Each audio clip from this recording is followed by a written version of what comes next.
ಆದ್ರೆ ನಿಮ್ಮೆಲ್ಲರ ಉತ್ಸಾಹ ಮತ್ತು ಸಮಾಜದ ಬಗ್ಗೆ ಇರುವ ಕಾಳಜಿ ಮತ್ತು ಅದನ್ನ ಅರ್ಥ ಮಾಡ್ಕೊಳ್ಳೋದಕ್ಕಿರುವಂತ ನಾವೆಲ್ಲ ಬದ್ಧತೆಯಿಂದ ಬಂದಿರೋರಾದ್ರಿಂದ, ಒಂದು ಸೈದ್ಧಾಂತಿಕ ಹಿನ್ನೆಲೆಯಿಂದ ಬಂದಿರೋರಾದ್ರಿಂದ ನಾವು ಅಷ್ಟೊತ್ತು ಭಾಷಣ ಕೇಳೋದು ಮಾತಾಡೋದು ನಮ್ಗೆ ಅಗತ್ಯ ಆಗಿದೆ. ನಾವು ಇಷ್ಟಪಡ್ತೀವಿ ಬಿಡ್ತೀವಿ ಅನ್ನೋದು ಮುಖ್ಯ ಅಲ್ಲ. ಯಾಕಂದ್ರೆ ಇವರು ಕ್ಯೂಬಾದ ಫಿಡೆಲ್ ಕ್ಯಾಸ್ಟ್ರೋ ಅವ್ರ ಹೆಸರು ಕೇಳಿದಿರ, ಚಗೆವೆರಾ ಅವ್ರ ಫ್ರೆಂಡು, ಅಧ್ಯಕ್ಷ. ಅವರು ಜನರನ್ನು ಉದ್ದೇಶಿಸಿ 18 ಗಂಟೆಗಳ ಕಾಲ 19 ಗಂಟೆಗಳ ಕಾಲ ಭಾಷಣ ಮಾಡಿರೋ ಉದಾಹರಣೆ ಇದೆ. ಹಾಗಂತ ನಾನು ಅಷ್ಟೊಂದು ಭಾಷಣ ಮಾಡೋ ಅಷ್ಟು ದೊಡ್ಡ ಮನುಷ್ಯನೂ ಅಲ್ಲ, ಆ ಥರ ಭಾಷಣ ಮಾಡಕ್ ಸಾಧ್ಯನೂ ಆಗಲ್ಲ ನನಗೆ. ಆದ್ರೆ ಒಂದು ವಿಚಾರವನ್ನು ಅರಿಯುವಾಗ, ತಿಳಿದುಕೊಳ್ಳುವಾಗ ನಾವು ಈ ಥರದ ಏಕಾಗ್ರತೆಯನ್ನ ಮತ್ತು ಆ ಥರದ ಮನಸ್ಥಿತಿಯನ್ನ ಬೆಳೆಸ್ಕೊಳ್ಳೋದು ಅಗತ್ಯ ಅನ್ಸುತ್ತೆ. ಗೆಳೆಯರೇ, ನನಗೆ ಕೊಟ್ಟಿರುವಂಥದ್ದು ಕರ್ನಾಟಕದ ಸಾಮಾಜಿಕ ರಚನೆ, ವಸ್ತುಸ್ಥಿತಿ ಮತ್ತು ಇತಿಹಾಸ ಅಂತ. ಇದನ್ನ ಏನು ತಿಳ್ಕೊಳ್ಬೇಕು ಅನ್ನೋದು ಇಂಪಾರ್ಟೆಂಟ್ ಆದಂತ ವಿಚಾರ. ನಾವೆಲ್ಲರೂ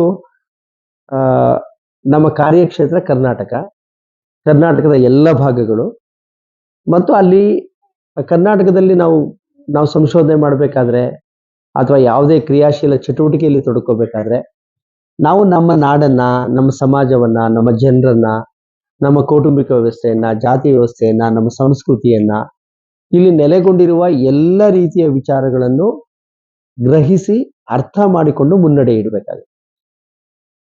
ಯಾಕಂದ್ರೆ ನಮಗೆ ಗೊತ್ತಿಲ್ಲದೆ ಎಷ್ಟೋ ವಿಚಾರಗಳ ಬಗ್ಗೆ ನಾವು ಕೆಲವು ಪೂರ್ವಾಗ್ರಹಗಳನ್ನ ಅಥವಾ ಕೆಲವು ಸಾಮಾನ್ಯಕೃತ ಹೇಳಿಕೆಗಳನ್ನ ಒಳಗೊಂಡಿರ್ತೇವೆ. ಅದಕ್ಕೆ ಸರ್ಕಾರಗಳು ಬೆಂಬಲ ಕೊಡುತ್ತೆ, ಸ್ಟೇಟು ಬೆಂಬಲ ಕೊಡುತ್ತೆ, ಪ್ರಭುತ್ವ. ಎಷ್ಟೋ ಪ್ರಭುತ್ವಕ್ಕೆ ಸೂಕ್ಷ್ಮತೆ ಹೊರಟೋಗುತ್ತೆ. ಎಲ್ಲಿ ಅಧಿಕಾರ ರಾಜಕೀಯ ಇರುತ್ತೋ ಅಂತ ಪ್ರಭುತ್ವ ಸೂಕ್ಷ್ಮತೆಯನ್ನು ಕಳ್ಕೊಳ್ಳುತ್ತೆ. ನಾವು ಇಲ್ಲಿ ಸೇರಿರೋ ಉದ್ದೇಶ ಏನಂದ್ರೆ ಸಾಮಾಜಿಕ ಸಂಶೋಧನೆ ಅಂದ್ರೇನು, ನಾವು ಆ ಸೂಕ್ಷ್ಮತೆಯನ್ನು ಬೆಳೆಸಿಕೊಳ್ಳುವುದು. ಸಂಶೋಧನೆಗೆ ತುಂಬಾ ಸೂಕ್ಷ್ಮತೆ ಬೇಕಾಗುತ್ತೆ. ಈಗ ಸುನಂದ ಮೇಡಮ್ ಮಾತಾಡುವಾಗ ಹೆಣ್ಣು ಗಂಡಿನ ಸಮಾನತೆಯನ್ನು ಕುರಿತು ಮಾತಾಡುವಾಗ ಕೆಲವು ಕಡೆ ನಗಬಾರ್ದ ಕಡೆ ನಾವು ನಗ್ತೀವಿ. ಇಟ್ಸ್ ನಾಟ್ ಎಕ್ಸ್ಪೆಕ್ಟೆಡ್, ಅದು ನಿರೀಕ್ಷಿಸಿರಲ್ಲ. ಎಲ್ಲಿ ಹಾಸ್ಯ ಮಾಡಬಾರ್ದಾಗುತ್ತೋ ಅಲ್ಲಿ ಹಾಸ್ಯ ಮಾಡಕ್ಕಾಗತ್ತೆ. ಅಂದ್ರೆ ನಮ್ಗೆ ಗೊತ್ತಿಲ್ಲದೆ ನಾವು ಎಷ್ಟೋ ಸಾರಿಯಾಗಿ ಅನೇಕ ಸೂಕ್ಷ್ಮ ವಿಚಾರಗಳಲ್ಲಿ ಸೂಕ್ಷ್ಮವಿಲ್ಲದ ರೀತಿಯಲ್ಲಿ ನಮ್ಮ ಯೋಚನೆಗಳು ಹರಿತಾ ಇರುತ್ತೆ. ಇಂಥ ಕಾರ್ಯಾಗಾರಗಳಲ್ಲಿ ಏನಾಗುತ್ತೆ, ನಮ್ಮ ತಿಳುವಳಿಕೆಯನ್ನ ಮತ್ತಷ್ಟು ಹರಿತಗೊಳಿಸ್ಕೊಳ್ಳೋಕೆ ಮತ್ತೆ ಈ ವಿಚಾರಗಳು ನಾವು ಮತ್ತೆ ಅದನ್ನ ಒಂದು ಕಾವ್ಯ ಓದಿದಾಗ ಮತ್ತೆ ಓದಿದಾಗ್ಲೂ ಪ್ರತಿಯೊಂದು ಅರ್ಥ ಕೊಡುತ್ತೆ. ಒಂದು ಮಹಾಭಾರತವನ್ನು ನೀವು ಎಷ್ಟು ಸಾರಿ ಓದ್ರೆ ಅಷ್ಟು ಅರ್ಥ ಕೊಡುತ್ತೆ. ರಾಮಾಯಣ ಎಷ್ಟು ಸಾರಿ ಹೋದ್ರೆ ಅಷ್ಟು ಅರ್ಥ ಕೊಡುತ್ತೆ. ಹಾಗೇನೆ ಒಂದು ಸಮಾಜವನ್ನ ನೀವು ಓದೋದಷ್ಟು ತಿಳ್ಕೊಂಡಷ್ಟು ಅದು ಮತ್ತಷ್ಟು ಅರ್ಥವನ್ನ ಕೊಡ್ತಾ ಹೋಗುತ್ತೆ. ನೀವು ಸಮಾಜದಲ್ಲಿರುವ ನಮ್ಮ ಕರ್ನಾಟಕದಲ್ಲಿರುವ ಒಂದು ಗೋಡೆ ಬರಹವನ್ನು ನೋಡಿದ್ರು ಅದೊಂದು ಅರ್ಥ ಕೊಡುತ್ತೆ ನಿಮ್ಗೆ. ಒಂದು ಹೋಟೆಲ್ ಹೆಸರನ್ನು ನೋಡಿದ್ರೆ ಅದೊಂದು ಅರ್ಥ ಕೊಡುತ್ತೆ. ಒಂದು ಇನ್ವಿಟೇಷನ್ ಕಾರ್ಡ್ ನೋಡಿದ್ರೆ ಅದೊಂದು ಅರ್ಥ ಕೊಡುತ್ತೆ. ನಾನು ಸುಮ್ಮನೆ ಕುತೂಹಲಕ್ಕೆ ಕೇಳ್ತೀನಿ, ನೀವು ಸಂಶೋಧಕರಾದ್ರಿಂದ ಪ್ರಜಾವಾಣಿಯಲ್ಲಿ ಈ ದಿನದ ಕಾರ್ಯಕ್ರಮದ ಬರುತ್ತೆ, ತಾವೆಲ್ಲ ಗಮನಿಸಿರಬಹುದು.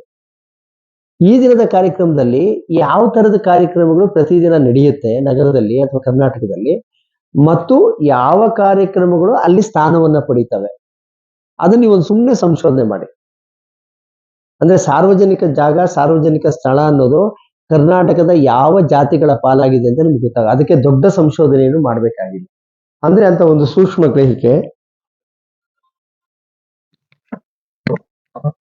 ಅಂತ ಒಂದು ಸೂಕ್ಷ್ಮ ಗ್ರಹಿಕೆಯನ್ನ ನಾವೆಲ್ಲರೂ ಬೆಳೆಸ್ಕೊಳ್ಬೇಕು ಅಂತೇಳಿ ನಾವು ಸೇರಿದ್ದೀವಿ. ಈಗ ನಿಮ್ಗೆ ಕೆಲವು ಪ್ರಶ್ನೆಗಳಿದ್ದಾವೆ. ಕರ್ನಾಟಕದ ನಾಡಗೀತೆ ಯಾವುದು? ಕರ್ನಾಟಕದ ನಾಡಗೀತೆ ಯಾವುದು ಅಂದ್ರೆ ತಾವು ಹೇಳ್ತೀರಾ? ಜನಜಾತೆ ಜಯ ಕರ್ನಾಟಕ ಮಾತೆ. ಕರ್ನಾಟಕದ ರೈತ ಗೀತೆ ಯಾವುದು? ನೇಗಿಲ ನೋಡಿ, ಹೌದಲ್ವಾ? ಕರ್ನಾಟಕದ ನಾಡಗೀತೆ, ಆಮೇಲೆ ಕರ್ನಾಟಕದ ಸಾಂಸ್ಕೃತಿಕ ವ್ಯಕ್ತಿ ಯಾರು? ಬಸವಣ್ಣ. ಸುಮ್ಮನೆ ಈ ಮೂರನ್ನ ನಾವೆಲ್ಲರೂ ಒಪ್ಕೊಂಡಿದ್ದೀವಿ, ಅಥವಾ ಒಪ್ಕೊಳ್ದೇನು ಒಪ್ಕೊಳ್ಳೇಬೇಕು. ನೀವು ನಾಡಗೀತೆ ಆಡಿದಾಗ ಎದ್ದು ನಿಲ್ಲೇಬೇಕು. ಅದೊಂದು ಪ್ರಭುತ್ವ ಒಪ್ಕೊಂಡಿದೆ, ಅದಕ್ಕೆ ಸಂವಿಧಾನದ ಮಾನ್ಯತೆ ದೊರೆತಿದೆ. ಆಮೇಲೆ ರೈತ ಗೀತೆ ಅಂತೇಳಿ ಕುವೆಂಪು ಅವರ ಉಳುವ ಯೋಗಿಯ ನೋಡಲ್ಲಿ ಒಪ್ಕೊಳ್ಳೇಬೇಕು. ಮತ್ತು ಸಾಂಸ್ಕೃತಿಕ ವ್ಯಕ್ತಿ ಅಂತ ಬಸವಣ್ಣನವರು ಒಪ್ಪಿದ್ರು. ಅದು ನಮ್ಗೆ ಅದ್ರ ಬಗ್ಗೆ ಏನು ತಕರಾರಿಲ್ಲ. ಆದ್ರೆ ನಮ್ಗೆ ಒಬ್ಬ ವಿಮರ್ಶಾತ್ಮಕ ಮನಸ್ಸಿರೋನ್ಗೆ ಸಾಮಾಜಿಕ ಸಂಶೋಧನೆಯ ಮನಸ್ಸಿರುವವ್ರಿಗೆ, ನಮ್ಮಂತ ಕ್ರಿಯಾಶೀಲ ವ್ಯಕ್ತಿಗಳಿಗೆ ಇಲ್ಲಿ ಒಂದು ಬೋರ್ಡ್ ಅನ್ನು ನೋಡಿದೆ. ಎಲ್ಲಿ ಆ ಭಯವಿಲ್ಲದೆ ಇರುವಂತಹ ಮನಸ್ಸನ್ನ, ಟ್ಯಾಗೂರ್ದೊಂದು ಹೇಳಿಕೆ ಇದೆ, ಭಯವಿಲ್ಲದೆ ಇರುವಂತಹ ಮನಸ್ಸನ್ನ ಸೃಷ್ಟಿಸುವ ಜಾಗ ಶಿಕ್ಷಣ ಸಂಸ್ಥೆ. ಆದ್ರೆ ನಾವು ಅದನ್ನ ಒಪ್ಕೊಂಡ್ರು ಕೂಡ ಅದನ್ನ ವಿಮರ್ಶೆ ಮಾಡಬಾರ್ದಂತೇನಿಲ್ಲ. ಉದಾಹರಣೆಗೆ ನಾಡಗೀತೆ ಜೈ ಭಾರತ ಜನನಿ ತನುಜಾತೆ ಜೈ ಹೇ ಕರ್ನಾಟಕ ಮಾತೆ ಅಂದ್ರೆ ಅದನ್ನ ನನ್ನ ವಿಮರ್ಶೆಯ ಮನಸ್ಸು ಬೇರೆ ತರ ಯೋಚನೆ ಮಾಡುತ್ತೆ. ಹಾಗಾದ್ರೆ ನಾವು ಕರ್ನಾಟಕ ಒಂದು ಒಕ್ಕೂಟ ವ್ಯವಸ್ಥೆ, ಫೆಡರಲ್ ಸಿಸ್ಟಮ್ ಅಲ್ವಾ ಇದು? ಒಂದು ಒಕ್ಕೂಟ ವ್ಯವಸ್ಥೆ ಕರ್ನಾಟಕ. ಇದು ಗಣರಾಜ್ಯ ಭಾರತದ ಒಕ್ಕೂಟಗಳ ಯುನೈಟೆಡ್ ಸ್ಟೇಟ್ಸ್ ಆಫ್ ಅಮೆರಿಕಾ ಅಂತ ಹೇಗೆ ಹೇಳ್ತೀವೋ, ಅಮೆರಿಕ ಸಂಯುಕ್ತ ಸಂಸ್ಥಾನಗಳ ಒಕ್ಕೂಟ ಅಂತ ಹೇಗೆ ಹೇಳ್ತೀವೋ, ಹಾಗೆ ಭಾರತದ ರಾಜ್ಯಗಳ ಒಕ್ಕೂಟ ಇದು. ನಮ್ಮ ಸಂವಿಧಾನದಲ್ಲಿರೋದು ಹಾಗೇನೆ, ಇದು ಒಕ್ಕೂಟ ಅಂತ. ಇದು ಒಕ್ಕೂಟದ ಭಾವನೆ ನಮಗಿಲ್ಲ. ಈ ಒಕ್ಕೂಟದ ಭಾವನೆಯಲ್ಲಿ ಏನಾಗುತ್ತೆ, ನಮಗೂ ಕೇಂದ್ರ ಸರ್ಕಾರಕ್ಕೂ ಒಂದು ಒಪ್ಪಂದ ಆಗಿದೆ. ಕೇಂದ್ರ ಸರ್ಕಾರ ಎಂದು ಕರೆಯಲ್ಪಡುವ ದೆಹಲಿಯಲ್ಲಿರುವ ಕೇಂದ್ರ ಸರ್ಕಾರಕ್ಕೂ ನಮಗೆ ಒಂದು ಒಪ್ಪಂದ ಆಗಿದೆ. ನೀವು ನಮಗೆ ವಿದೇಶಾಂಗ ನೀತಿ ಮತ್ತು ಬಾಹ್ಯ ಆಕ್ರಮಣದಿಂದ ರಕ್ಷಣೆ ಮತ್ತು ನಾಣ್ಯ ಮುದ್ರಣ ಇದನ್ನೆಲ್ಲ ಮಾಡ್ತೀರಾ, ಹಾಗಾಗಿ ನಿಮ್ ಜೊತೆ ನಾವು ನಿಮ್ಗೆ ತೆರಿಗೆ ಕಟ್ತೀವಿ, ನಿಮ್ ಜೊತೆ ನಾವು ಒಂದು ಒಪ್ಪಂದವನ್ನ ಏರ್ಪಡಿಸ್ಕೊಂಡಿದ್ದೀವಿ. ಹಾಗಂತ ಕೇಂದ್ರ ಸರ್ಕಾರದ ಜೊತೆ ನಾವು ಒಕ್ಕೂಟವಾಗಿ ಒಪ್ಪಂದವನ್ನು ಏರ್ಪಡಿಸ್ಕೊಂಡಿದ್ದೀವಿ ಹೊರತು ಅವರಿಗಿಂತ ಕಡಿಮೆ ಅಲ್ಲ. ಹಾಗಾದ್ರೆ ಜೈ ಭಾರತ ಜನನಿಯ ತನುಜಾತೆ ಜೈ ಕರ್ನಾಟಕ ಮಾತೆ ಎನ್ನುವ ಹಾಡು ಏನನ್ನು ಬನ್ಸುತ್ತೆ? ಅದು ಏನ್ ಅರ್ಥ ಕೊಡುತ್ತೆ? ಅದನ್ನ ಯೋಚನೆ ಮಾಡ್ಕೊಳಕ್ ಹೇಳ್ತಾ ಇದೆ. ಹಿಂಗೆ ಯೋಚನೆ ನಾವು ಯೋಚನೆ ಮಾಡಕ್ಕಾದ್ರೆ ಸಾಮಾಜಿಕ ಸಂಶೋಧನೆಯಲ್ಲಿ ಹೇಗೆ ಯೋಚನೆ ಮಾಡ್ತೀವಿ ಅಂತ. ಈಗ ನಾಡಗೀತೆ ಉಳುವ ಯೋಗಿಯ ನೋಡಲ್ಲಿ ಅಂತಿದೆ. ಅದರಲ್ಲಿ ಗ್ರಾಮಗಳ ಬಗ್ಗೆ ಏನೇನೋ ಬರುತ್ತೆ, ಸುಮಾರು ವಿಚಾರಗಳು. ಈಗ ಅಲೆಮಾರಿಗಳು ಏನನ್ನ ಹೇಳ್ಬೇಕಲ್ಲಿ? ಪೌರ ಕಾರ್ಮಿಕರ ಗತಿ ಏನು? ಇವನು ದುಡಿಯುವ ಪೌರ ಕಾರ್ಮಿಕನ ನೋಡಲ್ಲಿ, ಪೌರ ಕಾರ್ಮಿಕರು. ಆಮೇಲೆ ನಗರೀಕರಣ ಹೊಂದ್ಕೊಂಡಿರುವಂತ ಲಕ್ಷಾಂತರ ಕಾರ್ಮಿಕರು ಇಲ್ವಲ್ಲ ನಾಡಗೀತೆಯಲ್ಲಿ? ರೈತಗೀತೆಯಾಗಿ ಒಪ್ಕೊಂಡಿದೀವಲ್ಲ ನಾವು. ಹಾಗಾದ್ರೆ ಕಾರ್ಮಿಕ ಗೀತೆ ಹಾಕಿಲ್ಲ, ಹಾಗಾದ್ರೆ ದಲಿತ ಗೀತೆ ಹಾಕಿಲ್ಲ, ಅದ್ರಲ್ಲಿ ಇವರೆಲ್ಲರೂ ಒಳಗೊಂಡಿದೀವ ನಾವು? ಅಲ್ಲ, ಅದನ್ನ ಹಾಡೋಣ, ತೊಂದರೆ ಇಲ್ಲ. ಕುವೆಂಪು ಅವ್ರ ಬಗ್ಗೆ ನಮಗೆ ಗೌರವ ಇದೆ, ನಾಡಗೀತೆ ಬಗ್ಗೆ ಗೌರವ ಇದೆ, ಹಾಡೋಣ. ಹಾಗಾದ್ರೆ ಒಂದು ದಲಿತ ಗೀತೆ ಇರ್ಬೇಕಲ್ಲ?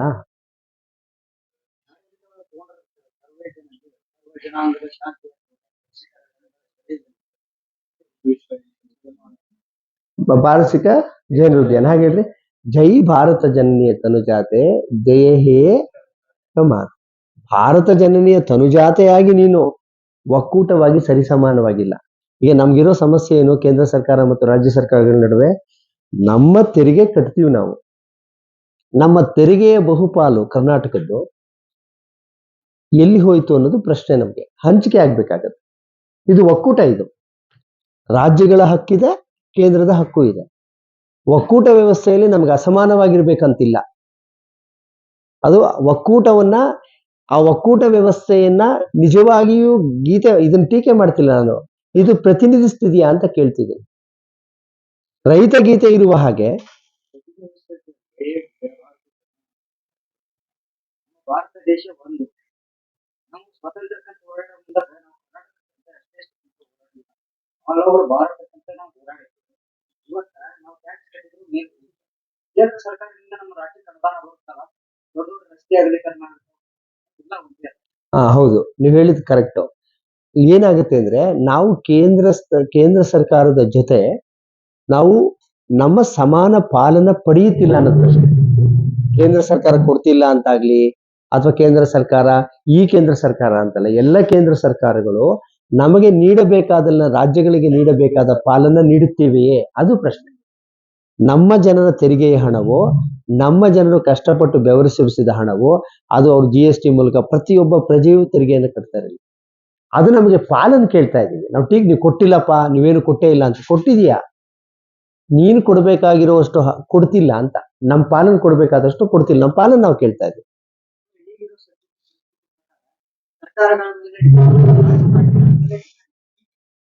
ಅದನ್ನೇ ಪ್ರಶ್ನೆ. ಹಿಂಗ ಅರ್ಥ ಮಾಡ್ಕೋಣ. ರಾಜಕಾರಣಿಗಳು, ಸರ್ಕಾರಗಳು, ಪಕ್ಷಗಳ ಬಗ್ಗೆ ನಾವು ಮಾತಾಡ್ತಿಲ್ಲ. ನಾವು ಮಾತಾಡ್ತಿರೋದು ಒಕ್ಕೂಟ. ಸಂವಿಧಾನದ ಚೌಕಟ್ಟಿನಲ್ಲಿ ಪಕ್ಷ ಮತ್ತು ರಾಜಕಾರಣಿಗಳು ಬರ್ತಾರೆ ಹೋಗ್ತಾರೆ. ಅವರು ಪಾಲಿಸಬೇಕಾಗಿರೋದು ಯಾವುದೋ ಸಂವಿಧಾನದ ತತ್ವಗಳನ್ನ, ಒಕ್ಕೂಟದ ತತ್ವಗಳು ಅಂತ ಇರುತ್ತೆ. ತಾವೊಂದು ಅಧ್ಯಾಯ ಇದೆ ನೋಡಿ, ಒಕ್ಕೂಟ ವ್ಯವಸ್ಥೆಯ ಸಂಬಂಧ, ರಾಜ್ಯ ಮತ್ತು ಕೇಂದ್ರ ಸರ್ಕಾರದ ನಡುವಿನ ಸಂಬಂಧ ಅಂತಿದೆ. ಆ ಸಂಬಂಧದಲ್ಲಿ ಸ್ಪಷ್ಟವಾಗಿ ಹೇಳಲಾಗಿದೆ ಅದನ್ನ. ಹಾಗಾಗಿ ಈ ಪ್ರಶ್ನೆಯನ್ನ, ಈ ನಾಡಗೀತೆಯು, ಮುಂದಕ್ಕೆ ಬರ್ತೀನಿ ನಾನು, ನಾಡಗೆ ಪ್ರಶ್ನೆ ಇದನ್ನ ಪ್ರತಿನಿಧಿಸುತ್ತಾ ಅಂತ ಅಷ್ಟೇ ಪ್ರಶ್ನೆ. ಅದರ ಕಾವ್ಯಾತ್ಮಕ ಶಕ್ತಿ, ಅದರ ಒಂದು ರೂಪಕ ಶಕ್ತಿಯನ್ನು, ಅದರಲ್ಲಿರುವ ಕಾವ್ಯ ಸೌಂದರ್ಯವನ್ನು ನಾನೇನು ಅಮಾನ್ಯ ಮಾಡುತ್ತಿಲ್ಲ. ನಾನು ಇದನ್ನ ತಾವೆಲ್ಲರೂ ವಿಮರ್ಶಕರಾಗಿ ಒಂದು ಇಂಟೆಲೆಕ್ಚುಯಲ್ ಕ್ಲಾಸ್ ಆಗಿ ಇಲ್ಲಿ ಕೂತಿರೋದ್ರಿಂದ ತಾವು ಯೋಚನೆ ಮಾಡಕ್ ಸಾಧ್ಯ ಅಂತ ಹೇಳ್ತಿದ್ವಿ. ಹಾಗೆ ರೈತಗೀತೆಯೊಂದು ಇರುವ ರೀತಿಯಲ್ಲಿ ರೈತಗೀತೆಯೊಂದನ್ನು ಪ್ರತಿನಿಧಿಸಿದ್ರೆ ರೈತವಲ್ಲದ ವರ್ಗಗಳು, ಅದ್ರ ಬಗ್ಗೆ ಏನಾದ್ರು ಒಂದು ಗೀತೆ ಇದೆಯಾ ಅಂತ ಸುಮ್ಮನೆ ಕೇಳ್ತೀನಿ. ಅದನ್ನ ನಾನು ಡಿಮಾಂಡ್ ಮಾಡ್ಬೋದು. ಇಲ್ಲ, ನನಗೂ ಒಂದು, ನಾನು ರೈತರ ಗೀತೆ ಬೇಡ ಅಂತ ಹೇಳ್ತಿಲ್ಲ. ರೈತರ ಗೀತೆ ಜೊತೆಗೆ ಒಂದು ದಲಿತ ಗೀತೆ ಕೊಡು, ಒಂದು ಮಹಿಳಾ ಗೀತೆ ಕೊಡು, ಒಂದು ಕಾರ್ಮಿಕ ಗೀತೆ ಕೊಡು, ಅದನ್ನ ಕೇಳಬಹುದಾ? ಅಥವಾ ನಮ್ಮ ಮನಸ್ಸು ಆ ರೀತಿ ಯೋಚನೆ, ನನಗೆ ಇದು ಮನಸ್ಸಿದೆಯಲ್ಲ, ಒಂದ್ಸಾರಿ ನಿಮ್ಗೆ ಕ್ರಿಟಿಕಲ್ ಮೈಂಡ್ ಬಂದ್ಬಿಟ್ರೆ, ಈಗ ನಾನು ಮಾಡೋ ಭಾಷಣದ ಪ್ರತಿ ವಾಕ್ಯವನ್ನು ನೀನು ಪ್ರಶ್ನಿಸ್ಬೇಕು ಅಂತ ಇರೋದು ನಂಗೆ ತುಂಬಾ ಸಂತೋಷವಾಯ್ತು.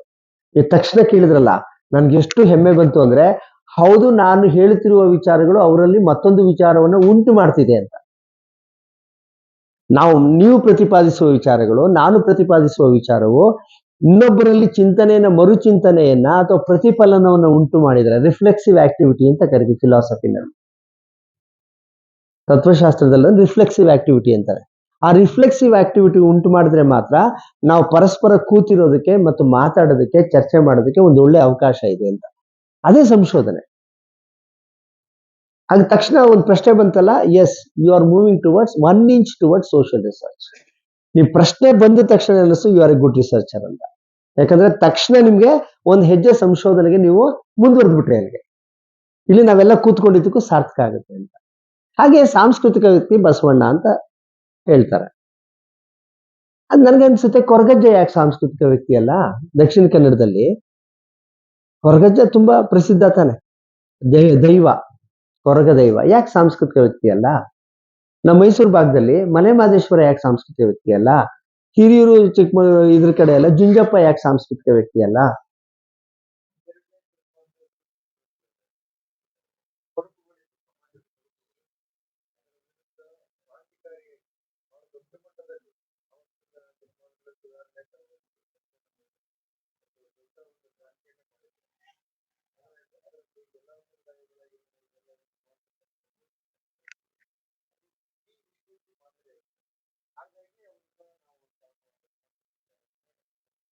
ನಿಮ್ಮ ಅಭಿಪ್ರಾಯ ಗೌರವಿಸ್ತೀನಿ.